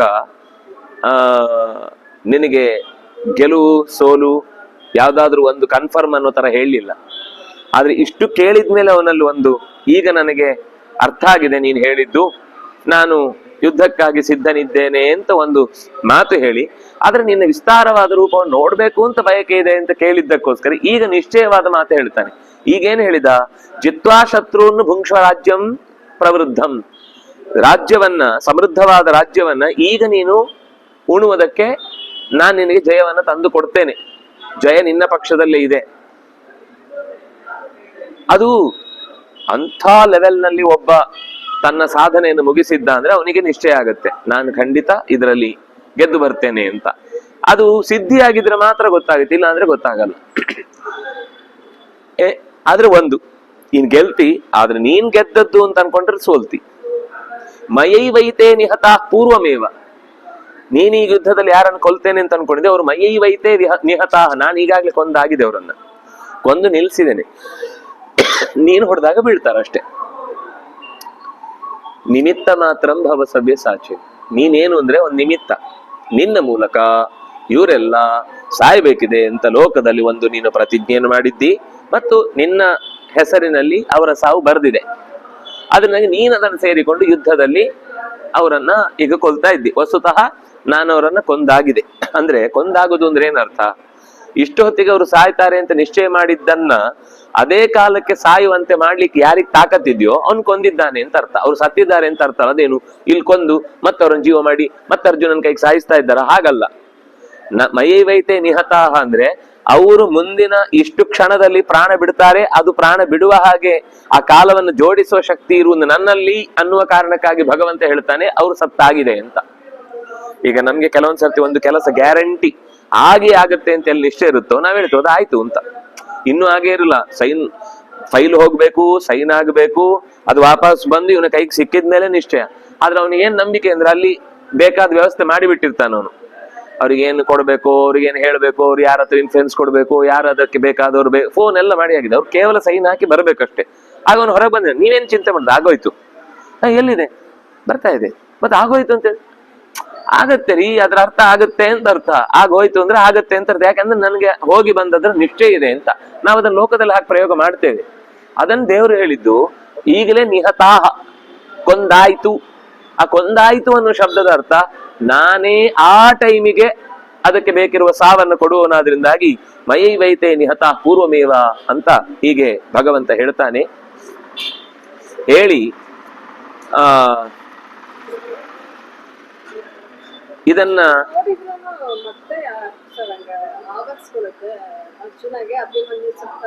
ಅಭಿಮನ್ಯು ಸತ್ತಾಗ ಯಾಕೆ, ಅದೇ ಮನುಷ್ಯ ಸಹಜವಾದ ಮರೆವು. ಹೌದು, ಯಾಕೆ ಅಂದ್ರೆ ರುದ್ರದೇವರ ಹತ್ರ ಕರ್ಕೊಂಡು ಹೋಗ್ಲಿಕ್ಕೆ ಬಾಕಿ ಇತ್ತು, ಅದಕ್ಕೆ ಅವನನ್ನು ಕರ್ಕೊಂಡು ಹೋಗ್ಬೇಕಿತ್ತು ಕೈಲಾಸಕ್ಕೆ. ಇಷ್ಟು ಹೇಳಿಯೂ ಕೆಲವೊಂದ್ಸರ್ತಿ ನಾವು ಜಾರ್ತೇವೆ ಅನ್ನೋದು ಒಂದು ಸೂಚನೆ. ಕೇಳಿದ ತಕ್ಷಣ ಎಲ್ಲ ಸರಿಯಾಗಿ, ಈಗ ನಮಗೂ ಎಷ್ಟೋ ಸರ್ತಿ ಹೇಳಿರ್ತಾರೆ, ಅದೇ ನಮ್ಗೆ ಅದು ನೆನಪಾಗ್ಬೇಕಲ್ಲ ಕಾಲಕ್ಕೆ, ಆಗುದಿಲ್ಲ ಅನ್ನೋದನ್ನೇ ತೋರಿಸಿದ್ದದು. ಕಷ್ಟ ಅದು. ಆ ಕಾಲಕ್ಕೆ ಒಂದ್ಸರ್ತಿ ಹಾ ಹಾ ಹಾ ಅಂತ ಆಗುತ್ತೆ, 10 ದಿವಸ ಹೋಯ್ತದು. ಆದ್ರೆ ಯಾವಾಗ ಅಭಿಮನ್ಯು ಬಿದ್ನು ಎಲ್ಲ ಮರ್ತೋಯ್ತು. ಅದು ಸಂಗಾತ್ ಸಂಜಾಯತೆ ಕಾಮಃ, ಕಾಮಾತ್ ಕ್ರೋಧೋ ವಿಜಾಯತೆ, ಕ್ರೋಧಾತ್ ಭವತಿ ಸಮ್ಮೋಹ. ಈ ಅಳು ಅಥವಾ ಮೋಹ ಉಂಟಾದಾಗ ನಮ್ಗೆ ಹಿಂದೆ ಒಳ್ಳೆ ಮಾತು ಏನೇನು ಹೇಳಿರ್ತೋ ಅದೆಲ್ಲ ಬ್ಲಾಕ್ ಆಗ್ಬಿಡುತ್ತೆ, ಅದು ಓಪನ್ನೇ ಆಗಲ್ಲ. ಆದ್ರಿಂದ ನಾವು ಜರ್ಜರಿತರಾಗಿ ಬೀಳುದು. ಯಾವಾಗ ಆ ಮಾತು ನೆನಪಾಗುತ್ತೆ ಆವಾಗ ಉಳಿದಿದ್ದೆಲ್ಲ ಸಸೂತ್ರವಾಗಿ ನಡೆಯುತ್ತೆ. ಏತಚ್ಛ್ರುತ್ವಾ ವಚನಂ ಕೇಶವಸ್ಯ ಕೃತಾಂಜಲಿರ್ವೇಪಮಾನ ಕಿರೀಟಿ ನಮಸ್ಕೃತ್ವಾ ಭೂಯ ಏವಾಹ ಕೃಷ್ಣಂ ಸಗದ್ಗದಂ ಭೀತ ಭೀತ ಪ್ರಣಮ್ಯ. ಈ ಮಾತನ್ನ ಕೇಳಿ, ಕೇಶವನ ಮಾತನ್ನ ಕೇಳಿ 2 ಕೈಗಳನ್ನು ಮುಗಿದು ತಲೆಯ ಮೇಲೆ ಕಿರೀಟವನ್ನ ಹೊತ್ತ, ಅವನಿಗೊಂದು ಹೆಸರು, ಅದು ಕಿರೀಟಿ ಅನ್ನೋದು ಕೇವಲ ವಿಶೇಷಣ ಅಲ್ಲ, ಅರ್ಜುನನಿಗೊಂದು ಹೆಸರು ಕಿರೀಟಿ ಅಂತಾನೆ ಒಂದು ಹೆಸರು. ನಮಸ್ಕೃತ್ವ, ಚೆನ್ನಾಗಿ ಭಗವಂತನನ್ನು ನಮಸ್ಕರಿಸಿ ಕೃಷ್ಣನಿಗೆ ಗದ್ಗದ ಭಾವದಿಂದ ಒಳಗಿಂದೊಳಗೆ ಹೆದರಿಕೊಂಡು ಕೈ ಮುಗಿದು ಪ್ರಾರ್ಥನೆ ಮಾಡಿಕೊಂಡು ಹೇಳ್ತಾನೆ. ತುಂಬಾ ಒಳ್ಳೆಯ ಮಾತು. ಈ ಪಿತೃದೋಷಗಳೆಲ್ಲ ಪರಿಹಾರ ಆಗುವುದಕ್ಕೆ ಈ ಶ್ಲೋಕವನ್ನು ಹೇಳ್ಕೊಳ್ತಾರೆ ತುಂಬಾ. ಸ್ಥಾನೇ ಹೃಷಿಕೇಶ ತವ ಪ್ರಕೀರ್ತ್ಯ ಜಗತ್ ಪ್ರಹೃಷ್ಯತ್ಯ ಅನುರಜ್ಯತೆ ಚ ರಕ್ಷಾಂಸಿ ಭೀತಾನಿ ದಿಶೋ ದ್ರವಂತಿ ಸರ್ವೇ ನಮಸ್ಯಂತಿ ಚ ಸಿದ್ಧ ಸಂಘಾ. ಪೂರ್ವಜರಿಗೆ ಯಾರಿಗಾದ್ರೂ ದುರ್ಗತಿ ಉಂಟಾಗಿ ಮನೆಯಲ್ಲಿ ತುಂಬಾ ಪೀಡೆ ಉಂಟಾಗ್ತಾ ಇದ್ರೆ, ಅಥವಾ ಹಿಡಿದ ಕೆಲಸ ಮುಗಿಲಿಕ್ಕೆ ಪಿತೃಶಾಪವೇ ಒಂದು ಕಾರಣವಾಗಿ ಅದು ನಡಿಲಿಕ್ಕೆ ಆಗ್ತಾ ಇಲ್ಲ ಅನ್ನುವ ಸ್ಥಿತಿ ಇದ್ದಾಗ ದೋಷ ಪರಿಹಾರಕ್ಕೋಸ್ಕರ ಈ ಶ್ಲೋಕದ ಪಠನೆಯನ್ನ 100 ಬಾರಿ ಮಾಡುವುದನ್ನ ಶಾಸ್ತ್ರಗಳು ಹೇಳ್ತವೆ. ಜ್ಯೋತಿಷದ್ರಲ್ಲೂ ಇದರ ಬಗ್ಗೆ ಒತ್ತು ಕೊಟ್ಟು ಹೇಳ್ತಾರೆ. 11ನೇ ಅಧ್ಯಾಯವೇ ತುಂಬಾ ಮುಖ್ಯ. ಆ 11ನೇ ಅಧ್ಯಾಯ ಪಾರಾಯಣ ಮಾಡುವಾಗ ಈ ಶ್ಲೋಕವನ್ನು ಮಧ್ಯದಲ್ಲಿ 108 ಸಲ ಪಾರಾಯಣ ಮಾಡಿ ಅಧ್ಯಾಯ ಕಂಪ್ಲೀಟ್ ಮಾಡುವುದು ಅನ್ನೋದು ಅದಕ್ಕೆ ವಿಶೇಷವಾದ ಫಲ ಇದೆ ಅಂತ. ಹೃಷಿಕೇಶ ಅಂತ ಅವನು ಸಂಬೋಧನೆ ಮಾಡಿ ಹೇಳ್ತಾನೆ. ಕೇವಲ ನಿನ್ನ ಕೀರ್ತನೆಯ ಮಾತ್ರದಿಂದ, ಋಷಿಕೇಶ ಅನ್ನುವ ನಿನ್ನ ವಿಶಿಷ್ಟವಾದ ನಾಮದ ಕೀರ್ತನೆಯ ಮಾತ್ರದಿಂದಲೇನೆ ಋಷಿಕೇಶ ಅಲ್ವಾ ಅದು. ಹಾಗಾಗಿ ಜಗತ್ ಪ್ರಹೃಷ್ಯತೆ, ಹೃಷ್ಯತೆ ಅಂದ್ರೆ ಋಷಿಕೇಶ ಆದ್ರಿಂದಾಗೇನೆ ಜಗತ್ತಿನಲ್ಲಿ ಪ್ರತಿಯೊಂದು ಏನೇನು ನಮ್ಮ ನಿತ್ಯದ ಭೋಗದ ಆನಂದ ಸಿಗಬೇಕು ಅದು ಸಿಗದೆ ಹೋದಾಗ ನಮ್ಗೆ ದುಃಖ. ಅದು ಸಿಗುವಂತೆ ಮಾಡ್ಬೇಕು ಅಂದ್ರೆ ಋಷಿಕೇಶ ಬೇಕು. ಋಷಿಕೇಶ ಇದ್ರೆ ಜಗತ್ ಪ್ರಹೃಷ್ಯತೆ, ಅದು ಆನಂದ ಪಡುತ್ತೆ. ತನ್ನ ಇಂದ್ರಿಯದ ಸುಖ, ಆಂತರಂಗಿಕ ಸುಖವನ್ನ ಚೆನ್ನಾಗಿ ಹೊಂದುವುದರಲ್ಲಿ ಅದಕ್ಕೆ ಬಲ ಬರುತ್ತೆ. ಸೇಮ್ ಟೈಮ್ ನಮಗೆ ಅಳು ಯಾರು ಕೊಡ್ತಾರೋ, ದುಃಖಗಳನ್ನು ಯಾರು ಕೊಡ್ತಾರೋ, ಕಷ್ಟಗಳನ್ನ ಯಾರು ಈಡು ಮಾಡ್ತಾರೋ ಅಂತಹ ರಕ್ಷಾಂಸಿ ಭೀತಾನಿ ದಿಶೋದ್ರವಂತಿ. ಯಾರು ನಮ್ಮ ಒಳ್ಳೆಯ ಕೆಲಸಗಳಿಗೆ ಕಲ್ಲು ಹಾಕಿ ನಮ್ಮನ್ನು ದುಃಖಕ್ಕೆ ಈಡು ಮಾಡ್ತಾರೋ ಅಂತಹ ರಾಕ್ಷಸ ಸ್ವಭಾವದ ದುಷ್ಟ ಶಕ್ತಿಗಳನ್ನು ದಿಕ್ಕು ವಿದುಕ್ಕುಗಳಿಗೆ ಈ ಹೃಷಿಕೇಶ ಅನ್ನುವ ನಾಮ ಓಡಿಸುತ್ತೆ. ಸರ್ವೇ ನಮಸ್ಯಂತಿ ಚ ಸಿದ್ಧ ಸಂಘಾ. ಅಷ್ಟೇ ಅಲ್ಲ, ನಮಗೆ ಗುರು ಹಿರಿಯರ ಅನುಗ್ರಹವೂ ಆಗುತ್ತೆ. ಗುರು ಅವಕೃಪೆ ಉಂಟಾಗಿ ನಾವೇನಾದ್ರೂ ಗುರುಗಳಿಗೆ ನೋಯಿಸಿದ ಪರಿಣಾಮದಿಂದ ಏನಾದ್ರೂ ಅನ್ಯಾಯ ಆಗಿದ್ರೆ ಅದನ್ನ ಪರಿಹರಿಸಲಿಕ್ಕೂ ಕೂಡ ಈ ಶ್ಲೋಕದ ಸರ್ವೇ ನಮಸ್ಯಂತಿ ಚ ಸಿದ್ಧ ಸಂಘಾ, ಜ್ಞಾನದಿಂದ ಸಿದ್ಧರಾದ ಸಜ್ಜನರ ಸಮೂಹವು ಕೂಡ ನಿನ್ನ ಈ ರೂಪಕ್ಕೆ ಕೈ ಮುಗಿದು ಭಗವಂತ ನೀನು ದೊಡ್ಡವನು ಅಂತ ಅವರು ಅತ್ಯಂತ ಚೆನ್ನಾಗಿರುವ ಪ್ರಾರ್ಥನೆ ಮಾಡ್ತಾರೆ. ಅದರಿಂದಾಗಿ ಜಗತ್ತಿನ ರಕ್ಷಣೆಯಲ್ಲಿ ಭಗವಂತ ನಿನ್ನ ಪ್ರಾರ್ಥನೆ, ನಿನ್ನ ಅನುಗ್ರಹ ದೊಡ್ಡದು ಅಂತ ಹೇಳ್ತಾನೆ. ಮತ್ತೆ ಮುಂದಿನ ಮಾತಿನಲ್ಲಿ ಭಗವಂತನ ಇನ್ನಷ್ಟು ವಿಸ್ತಾರವಾದ ಪರಿಚಯವನ್ನ ಈ ಪದ್ಯಗಳಲ್ಲಿ ಮಾಡಿಕೊಡ್ತಾನೆ. ಮುಂದಿನ ನಾಳೆಯ ಭಾಗದಲ್ಲಿ 3 ಗಂಟೆಗೆ ಸರಿಯಾಗಿ ಈ ಮುಂದಿನ ಅಧ್ಯಾಯವನ್ನ ಪಾರಾಯಣ ಮಾಡೋಣ. ಶ್ರೀಹರಿಪ್ರಿಯತಾಂ ಶ್ರೀಕೃಷ್ಣಾರ್ಪಣಮಸ್ತು.